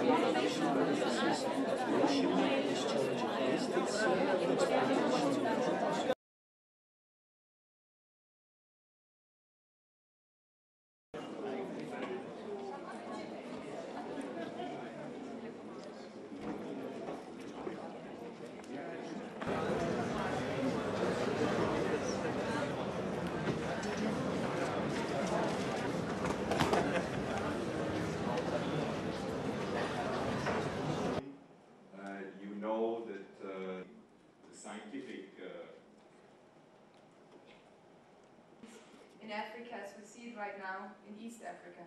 Wait for them till we've solved the economic crisis in a more water-efficient Europe. This would also be a source of inspiration to the rest of the world. A common future. Common future is built knowing that we alone, through technological improvement, about 2.7 billion people are living with water scarcity at least 1 month a year. And over 200 river basins around the world have severe water scarcity at least 1 month a year. So this is not a small issue. The water footprint is a measure of humanity's pressure on freshwater resources. What it does is it helps us understand how much water is being consumed or polluted in the products that we produce or consume. And what's useful with the water footprint is both to understand our direct water use. So as an individual, my direct water use is that use that I have at home for drinking, for cooking, for bathing, for my laundry. And then our indirect water use, which is the water that is used for making the products that I consume. But the truth is, 40% of the water footprint in Europe is outside of Europe.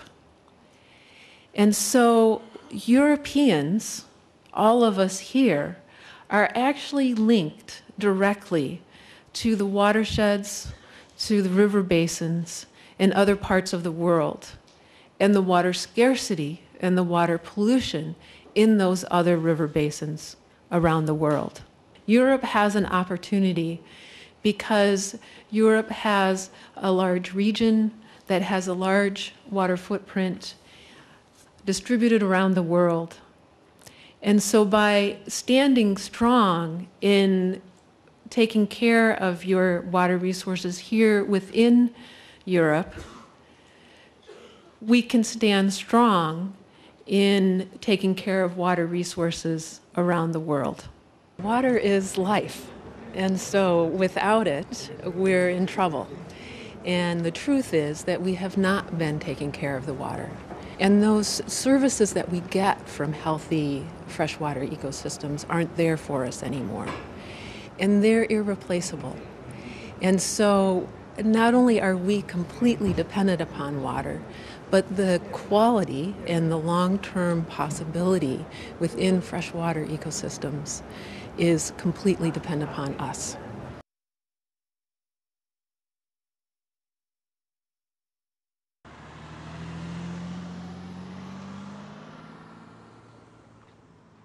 We introduced two new elements: the issuance principle, which complements the residence principle, and the ownership principle, which ensures effective enforcement of the law.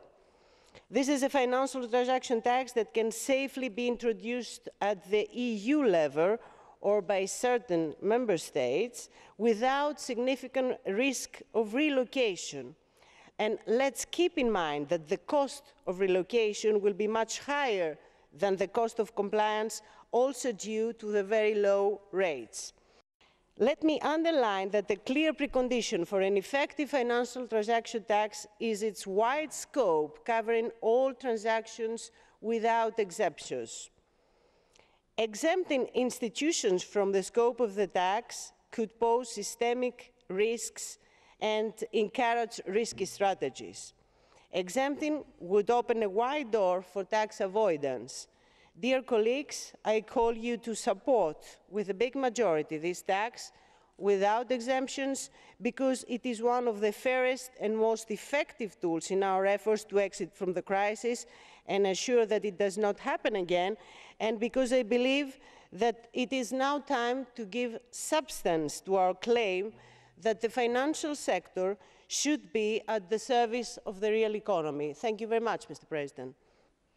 The Council fully agrees with the Parliament on the need to ensure a fair contribution from the financial sector in the light of the crisis and the huge costs and risks inflicted on Member States' public finances by the financial crisis. Despite the comprehensive work put into the file and the good progress achieved to date, honourable members will be well aware that not all Member States are able to support the Commission's proposal. I note that adoption of the proposal requires unanimity. At the ECOFIN Council, it has been concluded that we follow a two-track approach. While discussion on the basis of the Commission's financial transaction tax proposal would continue, exploring room for possible compromise, while at the same time, in the light of the different points of view from Member States, we also look at alternatives with regards both to substance and procedure concerning a financial transaction tax and with regard to other tax instruments. This is to facilitate progress on the matter. An alternative could, for instance, be a financial activity tax, which is applied by some Member States.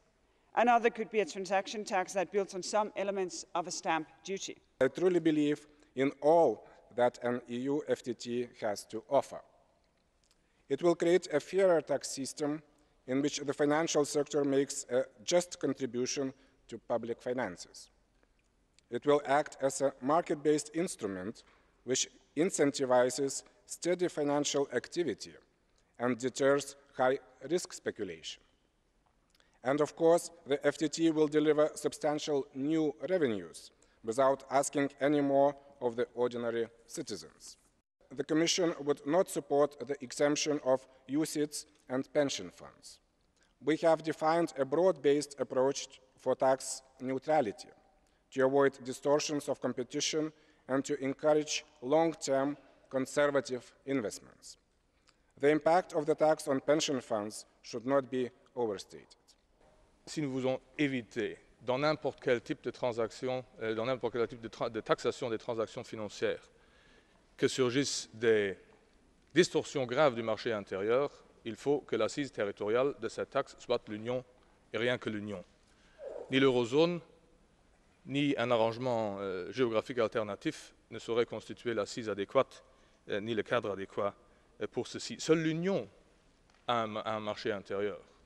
Seule l'Union a un budget. Toutes les autres considérations qui se rapportent au budget et au bon fonctionnement du marché intérieur ne pourront avoir de valeur que si elles peuvent valoir au sein de l'ensemble de l'Union. Nous avons insisté pour que ce soit effectivement une ressource propre, car nous n'allons quand même pas nous mettre à inventer la première taxe vraiment européenne pour ne rien faire d'autre que renflouer le budget des États membres. Je vous remercie. For taxing financial transactions within the EU. En primer lugar, quisiera decir que hoy of an EU-wide financial transaction tax.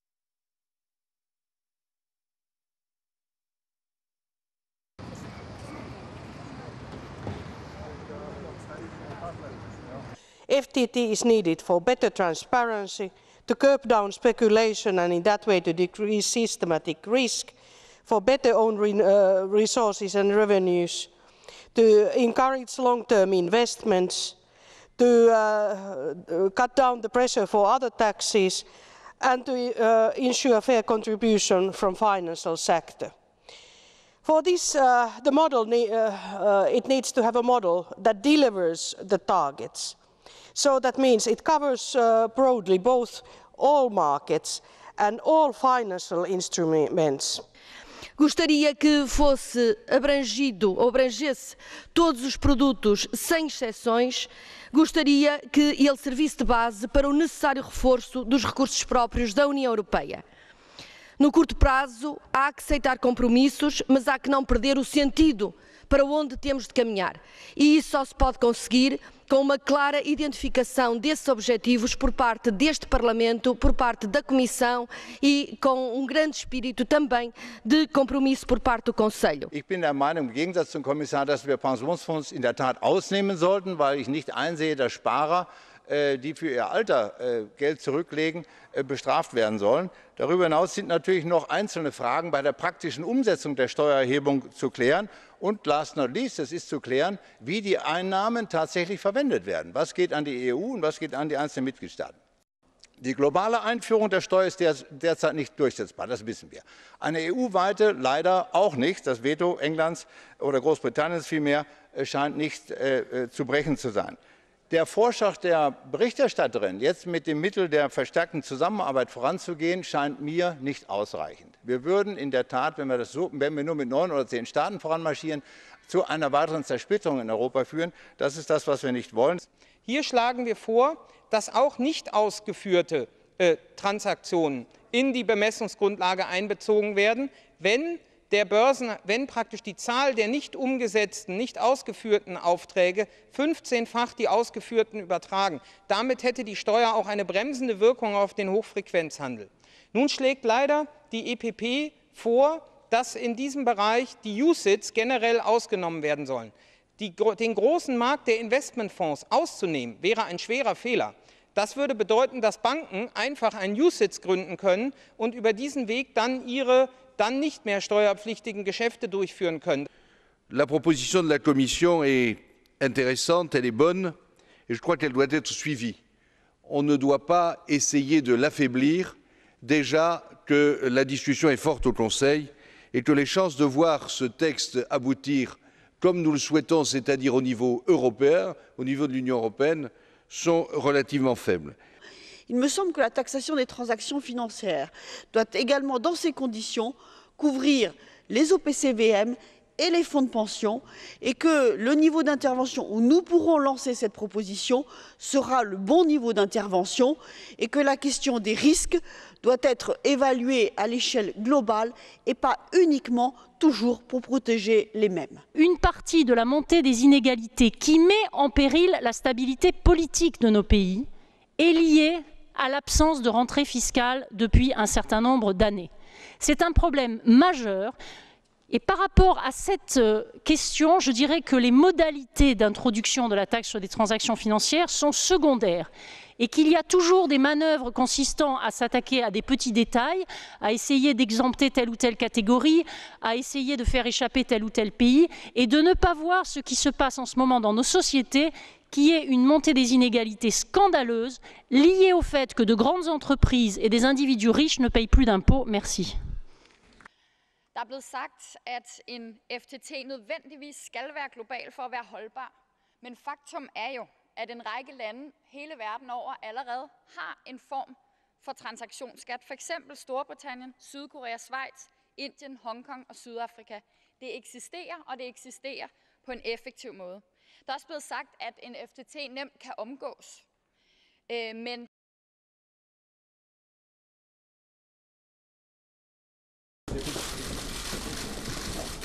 Il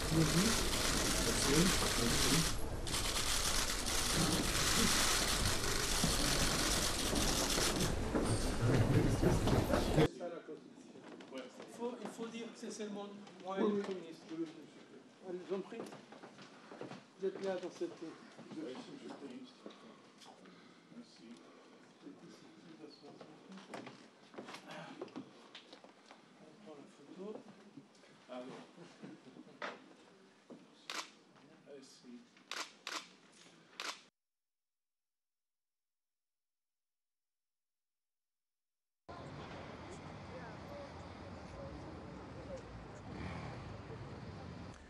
We now come to the report by Mrs. Podimata on a common system for taxing financial transactions. I now put the draft legislative resolution to the vote by roll call. The vote is open. The vote is closed. And that is adopted by a large majority. Congratulations, Mrs. Podimata.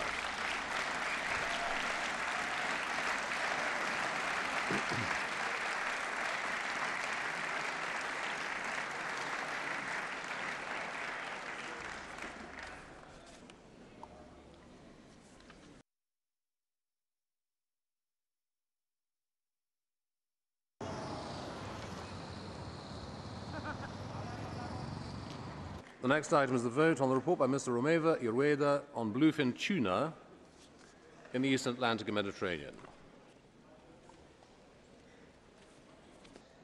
I now put the draft legislative resolution as a whole to the vote, as amended, by roll call. The vote is open.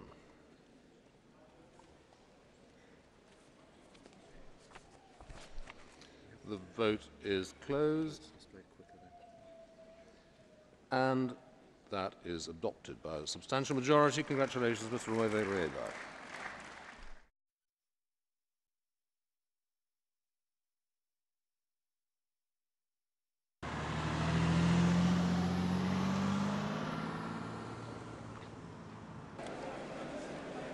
Before voting, I'd like to point out that today is the anniversary of a tragic event. 20 years ago, on the 23rd of May, the anti-mafia judge Giovanni Falcone, his wife Francesca Movillo, and their bodyguards Vito Schifani, Rocco Di Cillo, and Antonio Montinaro died in the Capaci massacre. This morning, a ceremony commemorating mafia victims was held in Palermo, attended by President Giorgio Napolitano and Prime Minister Mario Monti. I would ask the House to join in this commemoration to honor the example and commitment shown by Judge Falcone and to honor the memory of all those who died in the fight for truth and justice. We have a minute's silence.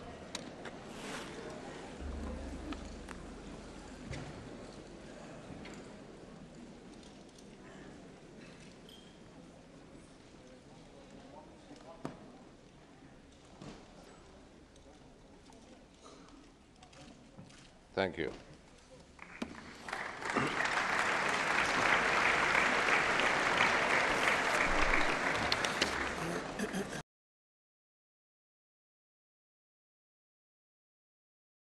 شاكرين ومسرورين باستجابتكم برغبتنا بعقد المؤتمر في بغداد. And we are thankful and grateful to بغداد فيها خصوصية ربما تختلف عن غيرها من دولها. Baghdad has certain specialty that عن اتفاقية الاستقرار الاستراتيجي بينه وبين السيد بشار تعاون وتعاون. You have signed an agreement, strategic agreement with Mr. Al-Fazi. وعندنا اتفاقية إطار أيضا موجودة مع made with the American part. وعلاقاتنا أيضا طيبة وطبيعية. لذلك نحن نسعى اللقاء. So we are very prepared to help.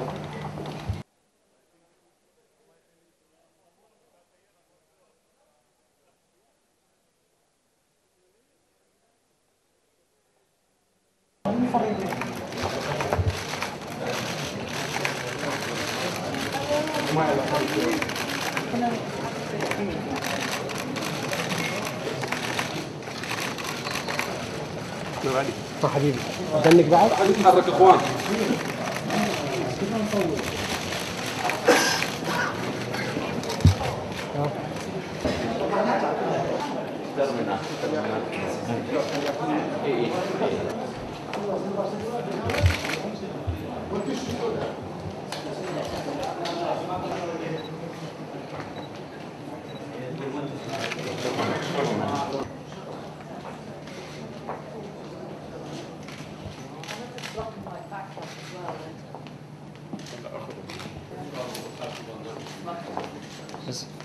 لا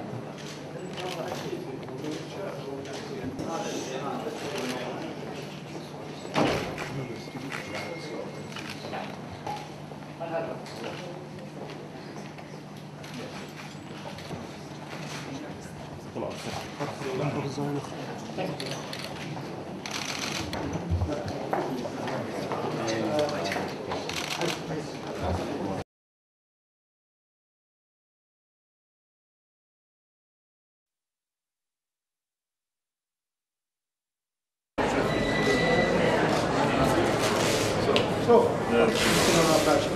on.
The sun is shining, but to ask the Commission to give important elements and proposals to be decided.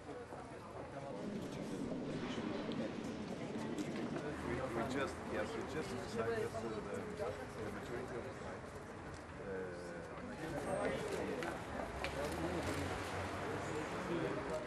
Ça va toi? Ça va.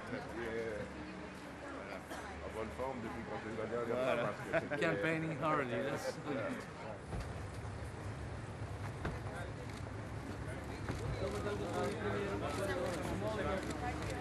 Good afternoon, sir. Hello, sir. To ćemo se uklopiti ono što je za njih grba na cesti, za nas je planina, ne? Allez, Schulz. Bonjour, monsieur Schulz.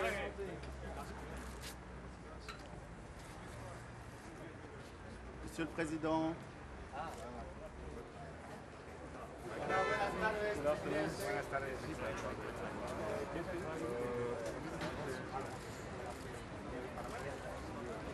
Sorry, monsieur devant. Monsieur. Mais ne restez pas devant. Oui, pas devant, s'il vous plaît.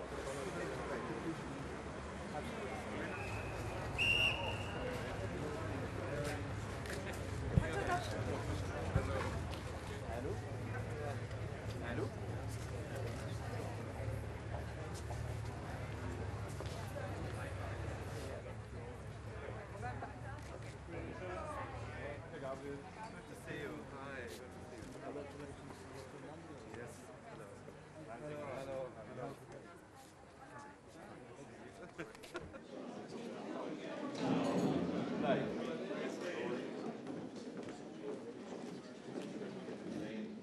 Greece and Portugal. However, this council is not an average one. It will not be a formal council without much exaggeration that Europe is at crossroads, which has a common package of documents and proposals. This campaign should be done because it's not only about PASOK, it's not only about Greece, it's about the country, although George Papandreou and the leadership of organized request of many of you to please, because the austerity-only approach is just digging the grave of this country, which will have very serious repercussions in Greece, with parties like on the financial transaction tax. Dass hunderte Milliarden durch superreiche Leute aus dem Land gebracht werden. Mir wird erzählt. On a créé de nouveau des expectations énormes avec ce sommet extraordinaire et il faut que l'Union européenne réponde finalement aux attentes de nos citoyens, qu'on fait vraiment quelque chose contre le chômage des jeunes surtout et qu'on investit dans la relance économique. C'est ce que j'attends comme message de notre sommet ici. Le grand problème des États en crise, c'est surtout la crise des crédits. Il y a tant de projets possibles, mais les banques ne prêtent plus de l'argent. On a ce qu'on appelle en anglais un credit crunch, un blocage des crédits. Alors augmenter la capacité de la Banque européenne d'investissement pour contribuer à résoudre ce problème de blocage des crédits.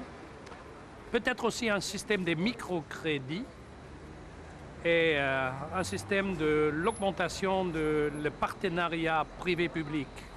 On peut vraiment investir dans la recherche, dans le renouvellement de l'infrastructure, dans la recherche scientifique, dans l'éducation et surtout dans l'efficacité énergétique. Le Parlement européen, avec une large majorité, au-delà des différentes tendances parlementaires, et pour les eurobonds.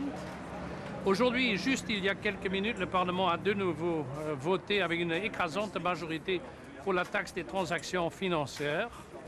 Et moi, je vais encourager M.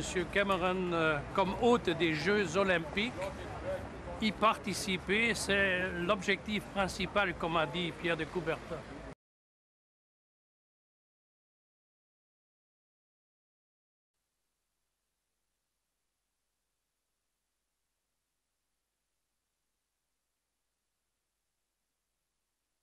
All member states have acknowledged that education and employment are important.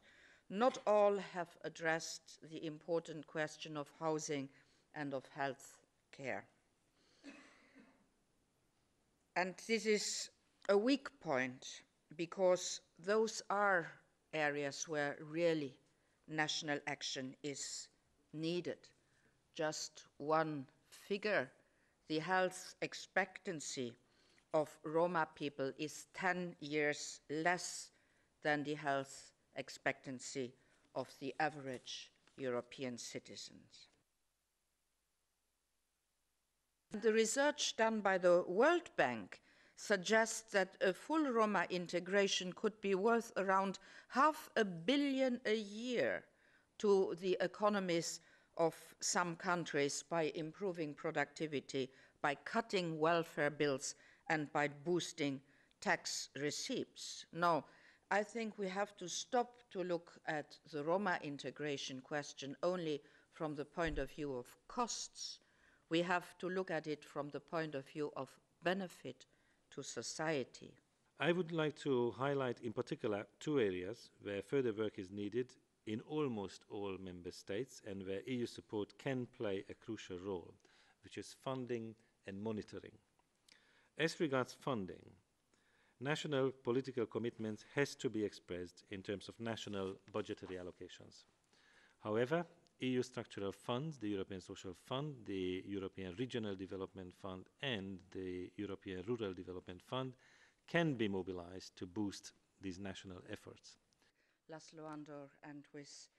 Given the overlap between the goals of the EU framework for Roma integration and those of the Europe 2020, the Commission will monitor Member States' efforts within the so-called European semester.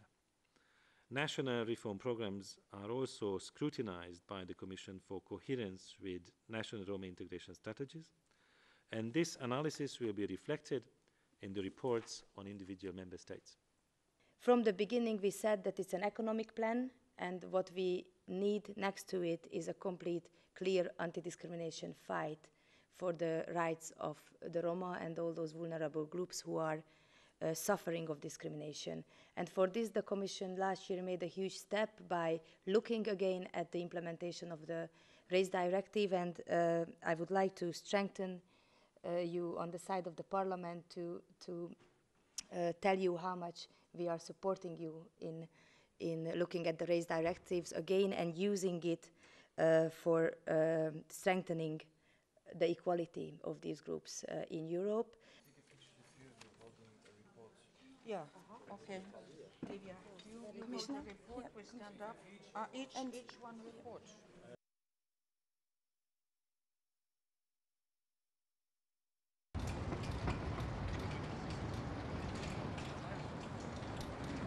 The major contribution that has been made through this Parliament's report was the combination of the residence principle that Sirpa just mentioned with the so-called issuance principle and the ownership principle. And both are aiming to reduce significantly the margin for loopholes and tax avoidance and to create a level playing field between European financial institutions and non-European financial institutions that are trading, for example, assets that have been issued in an EU territory. Quite many things in Europe proceed in the way that they are discussed, they are discussed, they are discussed. It's painfully long time taking. But without this Parliament's engagement, I think seriously that these proposals wouldn't have come out of the Commission. I consider it a very fortunate coincidence, the fact that the Parliament endorsed by a large majority my report for the introduction of a financial transaction tax the same day with the informal summit of the European Council, because it sends a very strong political message to the European Council, saying that there are concrete measures and policies that we can adopt and implement if we are serious when we're saying that we do want to promote growth and job creation. We need innovative financing tools. We need to shift the burden from the labor and the productive economy. And the FTT can generate significant resources and assuring at the same time a fair contribution of the financial sector to the cost of this crisis, for which it is to a great extent responsible.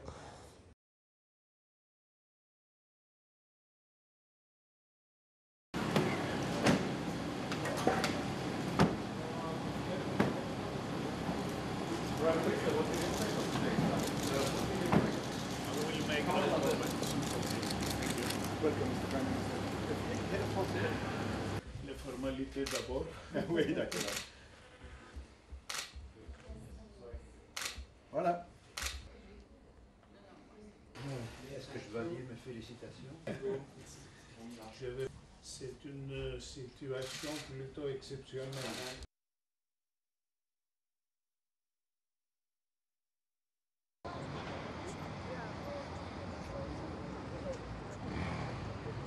We reached a critical stage last month with South Sudan's seizure and occupation of the Heckley oil fields and Sudan's continual aerial bombardment of South Sudan territory. The High Representative strongly condemned these acts. The EU thinks that progress on inclusive governance and democratic reform is needed in both Sudan and South Sudan to allow the root causes of internal conflicts to be addressed. In the region of Sudan and South Sudan, it really is just an indication of the sort of things that can happen when there's secession or when there isn't stability. Many of us here celebrate the Arab Spring, but really we are not sure what is going to replace it. In many of these countries, good governance simply hasn't been the tradition. And I think it's time that we worked with the African Union, both in terms of training, supplies and resources, to try to get them to build their capacity to make this region a stable region. The European Union cannot do everything, the United Nations cannot do everything, but when these problems arise, they are very costly in terms of lives, costly in terms of disruption for people, but also in regions like this where people depend perhaps on oil and exports, and in terms of the humanitarian aid we are going to be required to supply. It is costly. Why can we not find those assets early on to invest with the African Union in trying to ensure that they are equipped to prevent this sort of situation, to develop good governance and to be able to be the port of first call where such developments do take place? Thank you, Mr. President. L'Union européenne a fait beaucoup d'efforts pour le Soudan et le Soudan du Sud. Elle a lourdement financé l'accès à l'indépendance du Sud du Soudan en soutenant le Comprehensive Peace Agreement de 2005. Et c'était ça ou c'était la guerre, nous le savions très bien. Alors, les problèmes à l'époque n'étaient pas encore résolus. Aucun problème n'était résolu, ni la citoyenneté, ni la monnaie, ni la question de la dette, ni surtout, et surtout, la question de la répartition du pétrole entre les deux pays, Soudan et Soudan du Sud. Et ça nous éclate à la figure.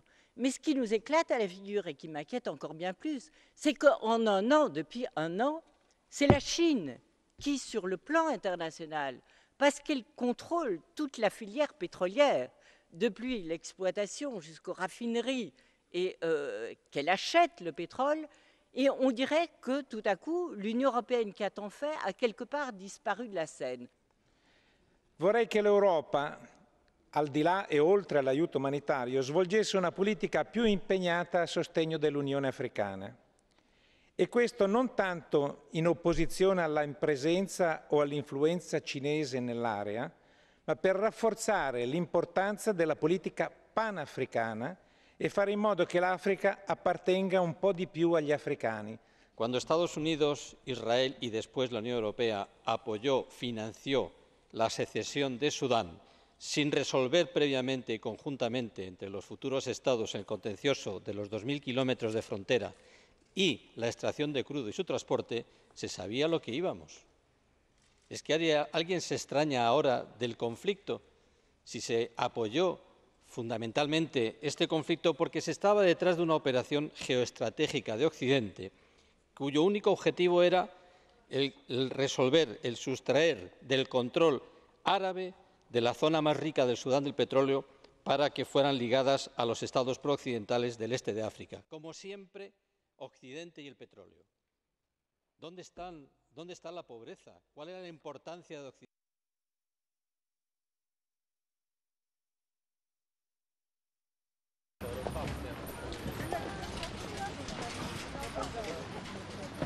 Is het van groot belang dat wij samen met het bedrijfsleven tot een gezamenlijk actieplan komen om het bedrijfsleven, om Europa veel efficiënter met grondstoffen om te laten gaan.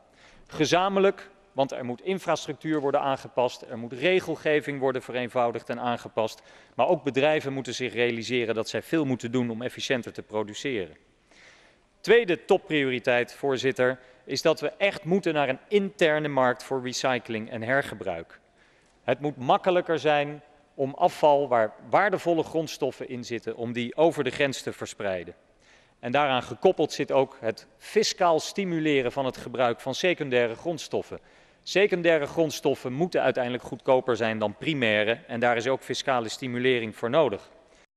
En de zesde topprioriteit is dat Europa duidelijke indicatoren moet ontwikkelen. En wat het parlement betreft gebaseerd op de footprint-gedachte. Meten is weten en dat is essentieel.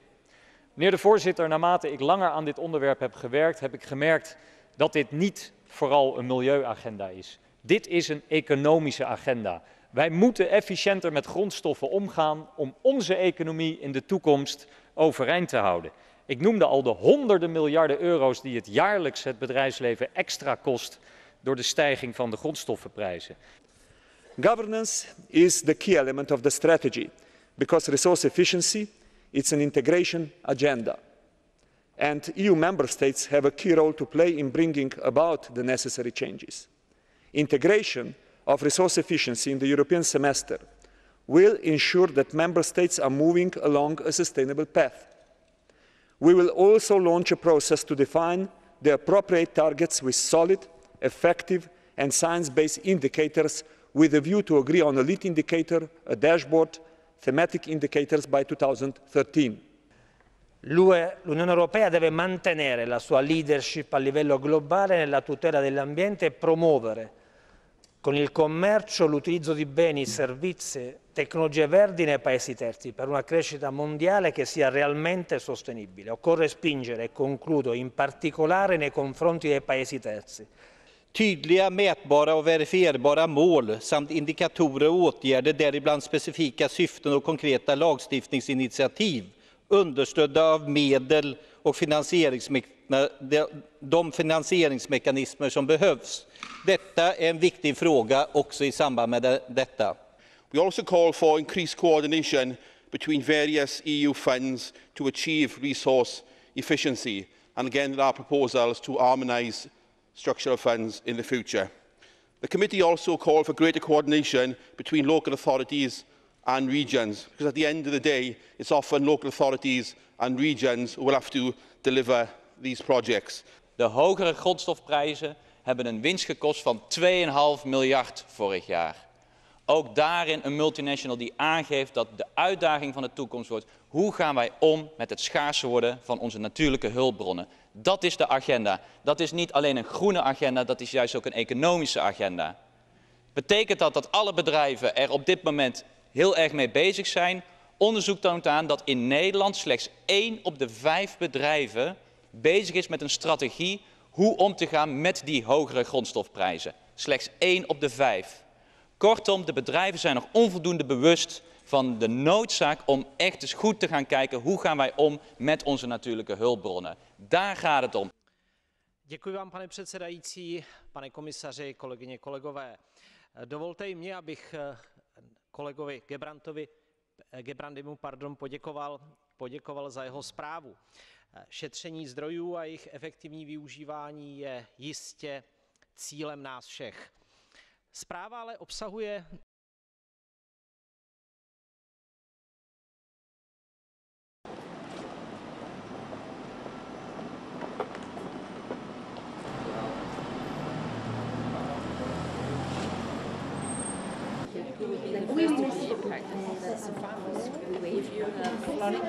Farmers now? Or? Farmers, fishery. Yeah, but for instance. Contributions from all of you, questions, comments a little bit later on. Just as being paid linked to natural catastrophes. And you can take sort of concept. Now the theme for this Green Week is water, and the water system is of course the most vulnerable sector. We can help to ensure that disadvantaged areas and regions most affected for the future. Of course, as you can hear, we are in the process of making this adaptation strategy. Are talking about austerity and budget cuts. Why? And that is what the report that Jackie has already presented. Water shortage will be one of the biggest challenges in years to come. Needless to say, to address that before it occurs as a very, very big challenge is much more smart, much more intelligent, but also much cheaper than wait until you have the problem there, because then it's the kind of challenges it's difficult to solve in a very short time. If you want to eradicate poverty, to create more growth, to get more people on a sustainable development pathway, then it's absolutely key that we also address climate change, access to sustainable energy, that we get more green, more efficient ways of creating our growth. So there is a very clear link between whether we get climate right and whether we get development right, and that should be one of the messages also coming out of Rio. A few hands raised so that we can open up. The provision, Uganda has done very well. Tanzania is also doing very well. I will not talk about other Africa. The more they ensure that water is used efficiently and effectively. Priority is water. We will certainly maybe use less on defense, since we do not necessarily have any war, but you find there is money for defense every year, even when there is no war in the African. For many years in my own country, water was never seen as a priority, and therefore the budget of water was about the least in the priority. And therefore this meant that we were spending much more in the health sector by treating people just because we could not give them safe, clean drinking water. What we lack and what I am now looking for to come from developed countries is to ensure that our partnership is properly coordinated, the resources made available are used properly, and to ensure that we can get results.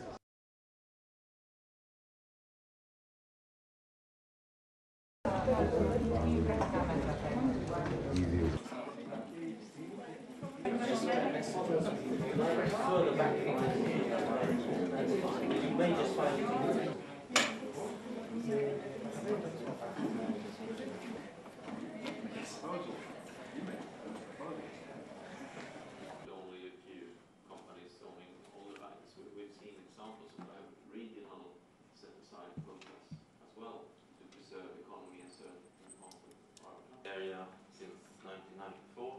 I'm a lawyer from training, and been working in different agencies in Sweden and the governmental office.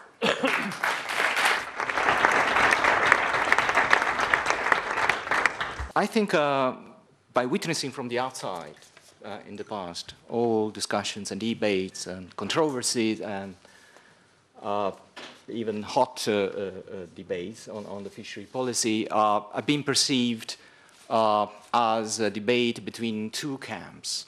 On one side, friends of the fishermen, on the other side, friends of the fish. Why don't we try to stimulate the debate and create a sort of common platform we can call the Friends of the Oceans? We can't manage the fish. Yes, we can improve our knowledge about how the ecosystem works and how they reproduce and how many there are, but we cannot line them up and we cannot count them and we cannot tell them not to die or to reproduce or whatever. So it's about knowing your fishing sector, and it's appalling that there is all these member states not knowing how many vessels are fishing where with what type of gear. And that's not because they are understaffed or whatever. If you look at the budget that they've allocated for research, many of the countries are underspent. They simply don't want to do that job. Between 1992 and 2008, subsidies, public money, were granted to decrease fishing capacity by 29% in theory, mainly by providing money to scrap vessels. In the same period, technological improvement led the capacity to increase by 14%. We need to reduce the capacity. we need to better address how we're going to share what is left of the natural resources. And we would like the money to be spent in this perspective: short-term austerity, long-term prosperity. Particularly on capacity, member states had all the freedom in the world to address their problem of overcapacity and have not done so. They will not do it in a regionalized system either. So it needs enforcement, it needs targets, it needs timelines and objectives from the EU. You cannot deal with fisheries issues in isolation from the larger issue of marine environment. So I think this is the basic message. We should stop. Over the past 25 years, we've been considering fisheries policy in Europe as completely separated from the marine environment. This cannot go ahead anymore, and we should stop this approach, which is a failure. The future is what we already see now, unless we change, which is less fish in the sea and less jobs for the fishing sector and less profits. We have to turn this around, and that means fishing less, to then be able to fish more in future when stocks have recovered.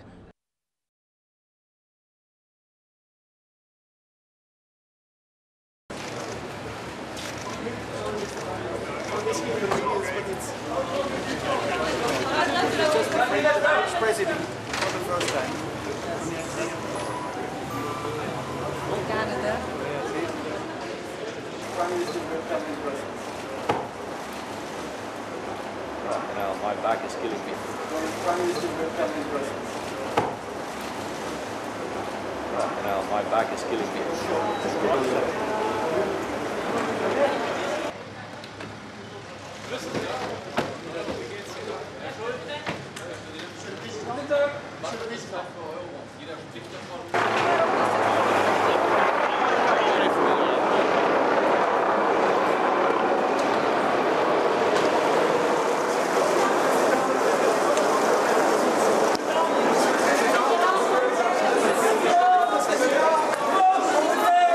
Mais moi je dis c'est tout de suite qu'il convient d'agir pour la croissance. Parce que si nous ne mettons pas davantage de mesures, d'instruments, de volonté pour la croissance, nous n'atteindrons pas des objectifs de réduction des déficits. Et nous aurons à ce moment-là des doutes qui se créeront sur les marchés. Donc la position de la France, elle est toute simple. Nous devons respecter notre ordre de marche pour réduire nos déficits, mais nous devons mettre de la croissance. Pas simplement pour la France, pour toute l'Europe.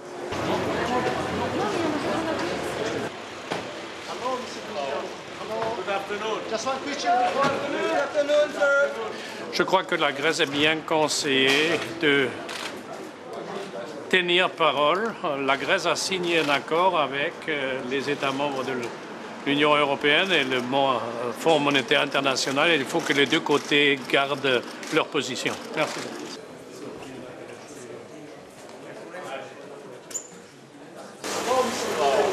Good afternoon. Good afternoon.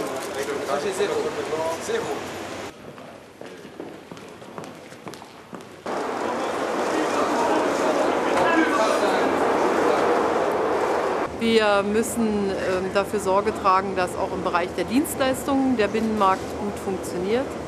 Zweitens geht es um strukturelle Reformen. Hier brauchen wir in der Eurozone eine engere Zusammenarbeit in den verschiedenen Reformvorhaben, was Sozialsysteme anbelangt, was Arbeitsmarktregelungen anbelangt. Und es geht drittens um besseren Einsatz, vielleicht auch verstärkten Einsatz der Europäischen Investitionsbank. Diese drei Themen werden wir jedenfalls von deutscher Seite hier in die Diskussion einbringen. Es wird heute nichts entschieden, sondern es gibt nur einen Meinungsaustausch und dann eine Beschlussagenda Ende Juni, wenn wir uns zum offiziellen Rat treffen. Can I ask you one question?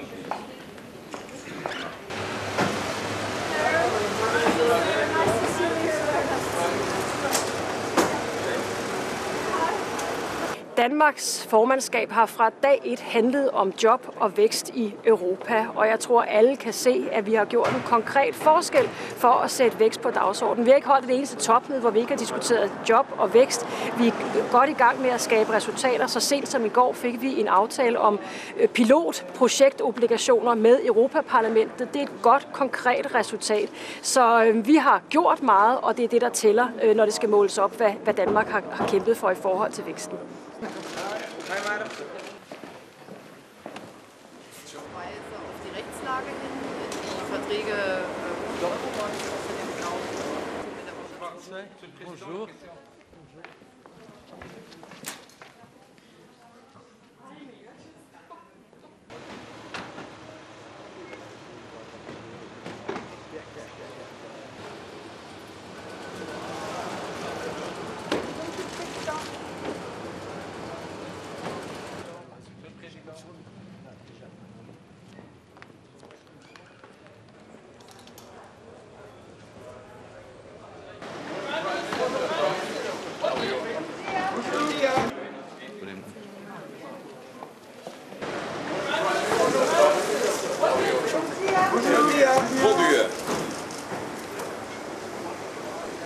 Good evening. Good evening.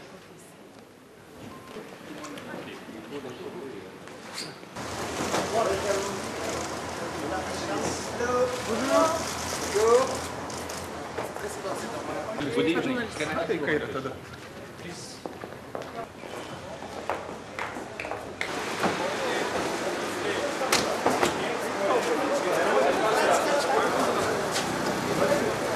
Grundsätzlich sind wir der Meinung, man muss die Möglichkeit haben, weiterzugehen in der Haftung.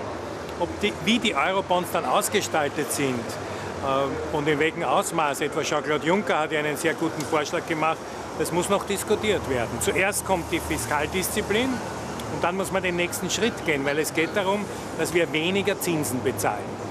Und da kann man nicht sagen, da ist man zufrieden, wenn Österreich oder Deutschland wenig Zinsen zahlen, sondern man soll sich den Ast nicht absägen, auf dem man sitzt.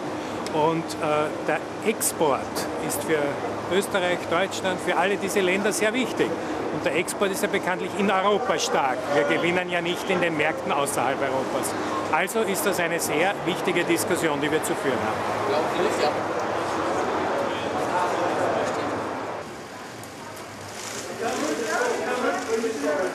Who's going to bang their fist on the table? Well, of course, this is an important meeting for Britain because what happens in the Eurozone affects our country. And of course, what we need is a decisive plan for Greece, and we need decisive plans to help get the European economies moving.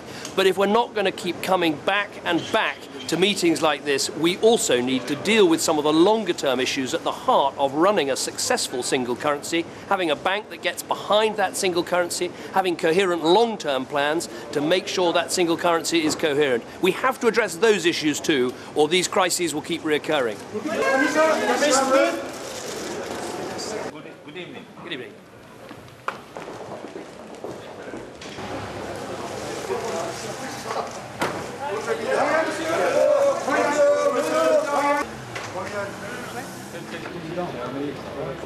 Monsieur le Premier ministre, s'il vous plaît, une question.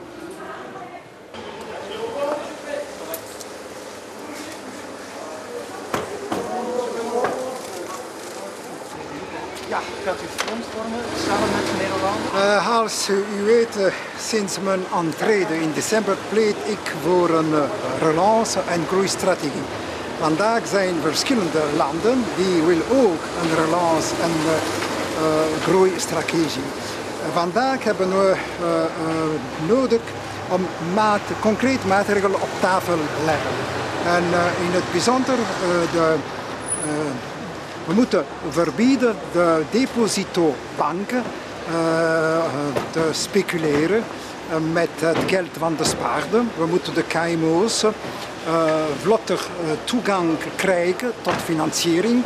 We moeten ook de tewerkstelling ondersteunen, in het bijzonder voor de jongeren. De financiële transactie, de belasting van financiële transactie. En ook bijvoorbeeld Eurobond, Europroject. Bonjour, bonjour.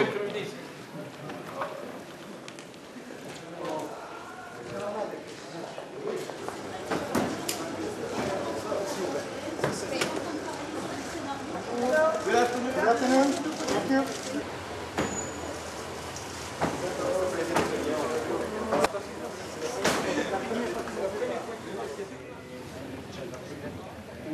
Good evening.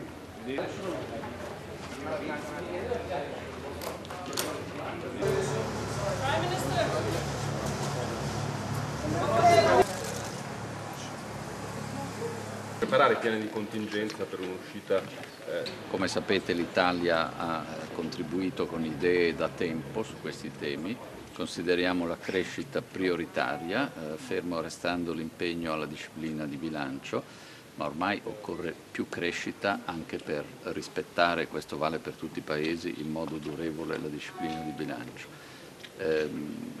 Credo che ci saranno delle idee forti che potranno essere menzionate. Gli investimenti pubblici, l'Eurobond appartengono a questa categoria. Sappiamo che per diversi Stati membri non sono idee digeribili nel breve periodo, ma questo forse è il momento di elencare varie idee, varie ipotesi. Buon lavoro e a voi, a gruppi di lavoro.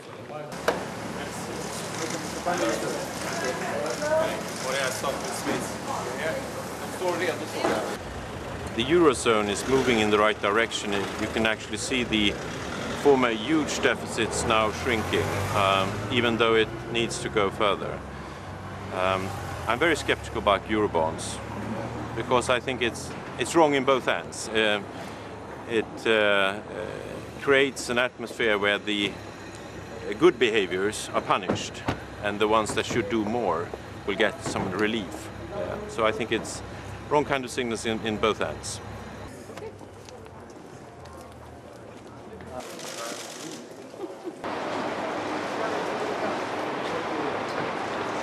Good morning, sir. Good morning, sir. Good evening.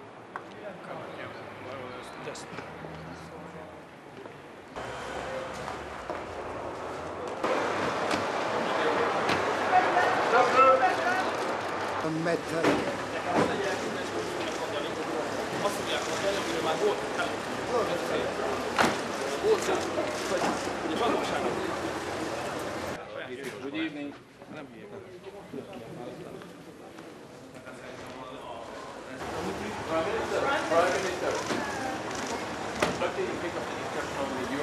From our point of view, too many countries have got too much loan for too cheap price for too long. And if we had a Eurobond, it would institutionalize this problem, and that's why we are not interested in about it. And we think that also in the future, individual country must be responsible of its her own debt. Ne me demandez pas ce que... Good afternoon this way.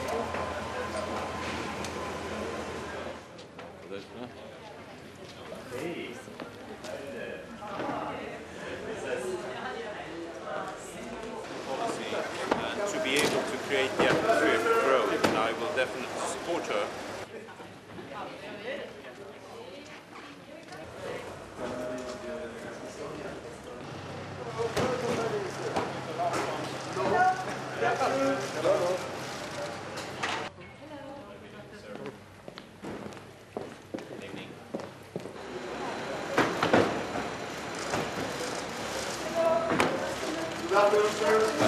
Hi.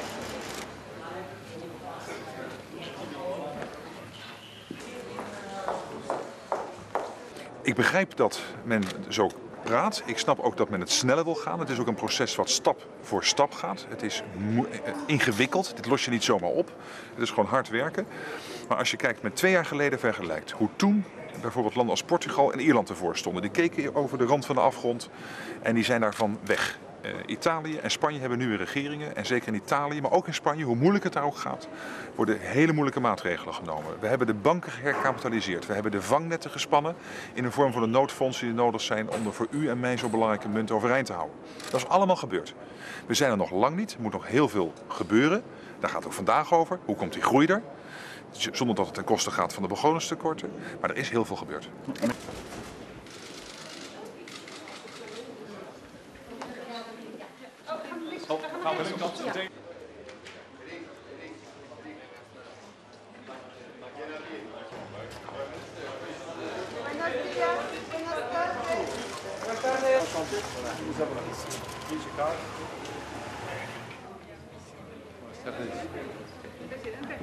Dzień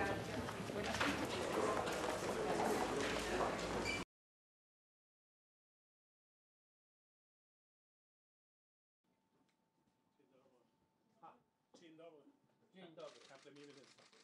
Wie geht's? Ja, widzimy. Freundlicher Botschafter, guten Tag. Hallo. Bitte. Vielen Dank. Mensch, habt ihr es schön hier? Ja, schön. Fruchtig hier. Zeit für mich hast. Danke. With pleasure. Tageslicht, ne? In anderen Räumen. Chodźcie, panowie. Was sitzen Sie denn? Ja, aber nur Englisch. Also ich muss Englisch sprechen? Du kannst Deutsch.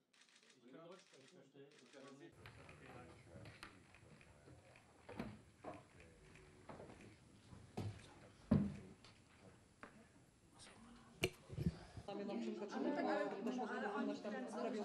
I want to honor here the commitment of Prime Minister Azarov to contribute by such measures to a better atmosphere around the whole case and to improvement of the situation for Ms. Tymoshenko. The second item of our exchange of views concerned the multi-annual financial framework. I informed Prime Minister Tusk about the position of the European Parliament exactly in the moment where the Danish presidency sent the so-called negotiation boxes to the member states. We agreed once more what we did already in the past, that there is a lot of compatibility, of convergence between the position of the Polish government. I learned it during the Polish presidency that Poland has some similar views with the European Parliament, and we agreed to continue in our exchange. I chcę także podkreślić, że współpraca i wcześniej, w czasie naszej prezydencji, i dzisiaj z przewodniczącym Parlamentu i z Parlamentem Europejskim w pracach nad budżetem Unii Europejskiej, nad wieloletnimi ramami finansowymi przyniesie na pewno dobre efekty. Jesteśmy zwolennikami pełnej współpracy wszystkich instytucji europejskich i w pracy nad budżetem, a ponieważ mamy także wiele wspólnych poglądów na temat przyszłego budżetu, to tym bardziej ta współpraca będzie na pewno owocna.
Die möglich sind, um in den nächsten 12 Monaten zu konkreten Ergebnissen zu kommen, bei 3 besonders wichtigen Feldern: bei der Bekämpfung der Arbeitslosigkeit.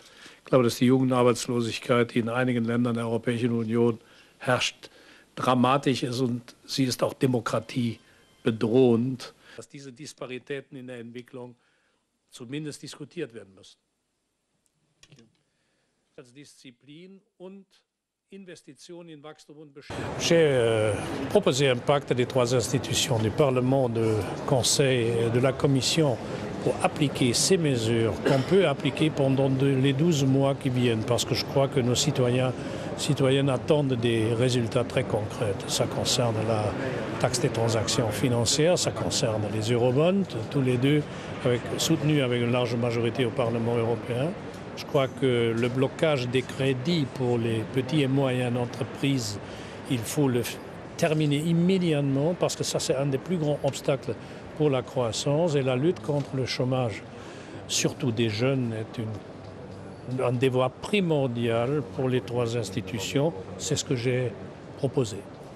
Si les gens perdent la confiance que les institutions, soit nationaux, soit européennes, sont capables de résoudre leurs problèmes, si les gens ne croient plus et ils perdent la confiance, ils cassent avec cette perte de confiance automatiquement la légitimité des institutions démocratiques. Si les gens ne trouvent pas que les institutions démocratiquement élues appliquent leurs devoirs, ils sont souvent séduits de voter des gens qui veulent remplacer la démocratie par des structures autoritaires. Il faut voir les résultats dans quelques États membres sur le vote protestataire et pour qui ce vote protestataire vote. Donc, un autre élément, une génération qui est peut-être la génération la meilleure éduquée dans l'histoire de quelques États membres de l'Union européenne, avec un pourcentage de 50% des jeunes moins de 25 ans en chômage. Que pensent ces jeunes sur l'Europe et sur leurs États, sur la société qui n'offre que le désespoir pour eux? Est-ce que c'est un programme de recrutement de la confiance dans la démocratie? Non, le contraire. Donc ça casse la stabilité des démocraties.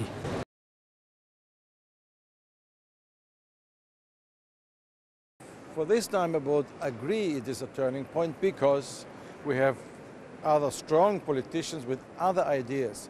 And the combination of the failure of the policies so far and the hope and determination of François Hollande and other politicians to say we have to try another kind of policies, we have to create jobs, we have to grow, we have to invest. This is the turning point in the discussion, and I'm sure at the next summit, end of June, there will be a turning point also in measures, in deeds, and that is the important thing. Well, Eurobonds is not an easy instrument, because people think some people pay and the other only on the receiving end. So we have to make it clear that it is advantageous for everybody, because in general we will have lower interest rate. And if there are lower interest rates, Greece and Spain and so on can survive in a positive way.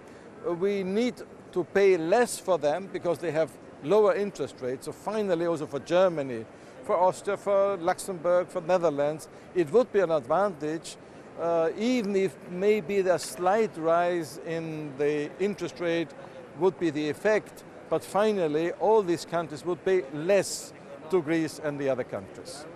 On Greece, clearly, they need more time to make their budget sustainable, and they need help with direct investment. We have the money, we have to push the projects, and these should be, from a green point of view, sustainable projects around renewable energy, energy efficiency, public transport, etc., etc. So I think Mr. Hollande has a pretty good standing towards Angela Merkel, because Angela Merkel, together with Sarkozy, failed a little bit herself in the elections in France. So this is maybe one thing to be known in Europe, that also Mrs. Merkel in Germany is not that strong as some Europeans might feel. So also she needs support of public, and if European countries are getting deeper and deeper in crisis, this will affect Germany. So some of the ideas of François Hollande, he should really fight for. I'm, as a Green, supporting his ideas on Eurobonds, not only project bonds. It's also a good idea, but Eurobonds are much better. And so this investment plan, so I'm convinced it must be a good idea behind.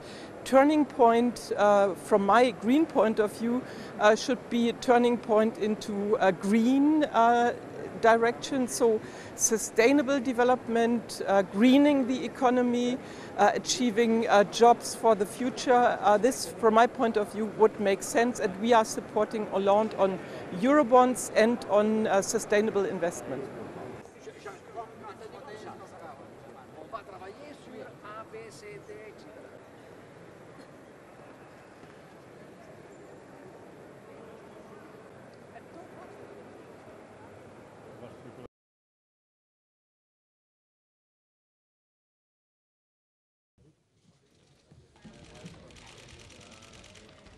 Good morning, ladies and gentlemen. First, we need to mobilize EU policies to fully support growth. Second, we need to step up our efforts to finance the economy through investments. And thirdly, we need to strengthen job creation. Thank you. Some quick questions? Yes. I think it's important to note what we have discussed about concrete action for investment, targeted investment, project bonds. We have tabled a legislative proposal in October 2011 when many were against.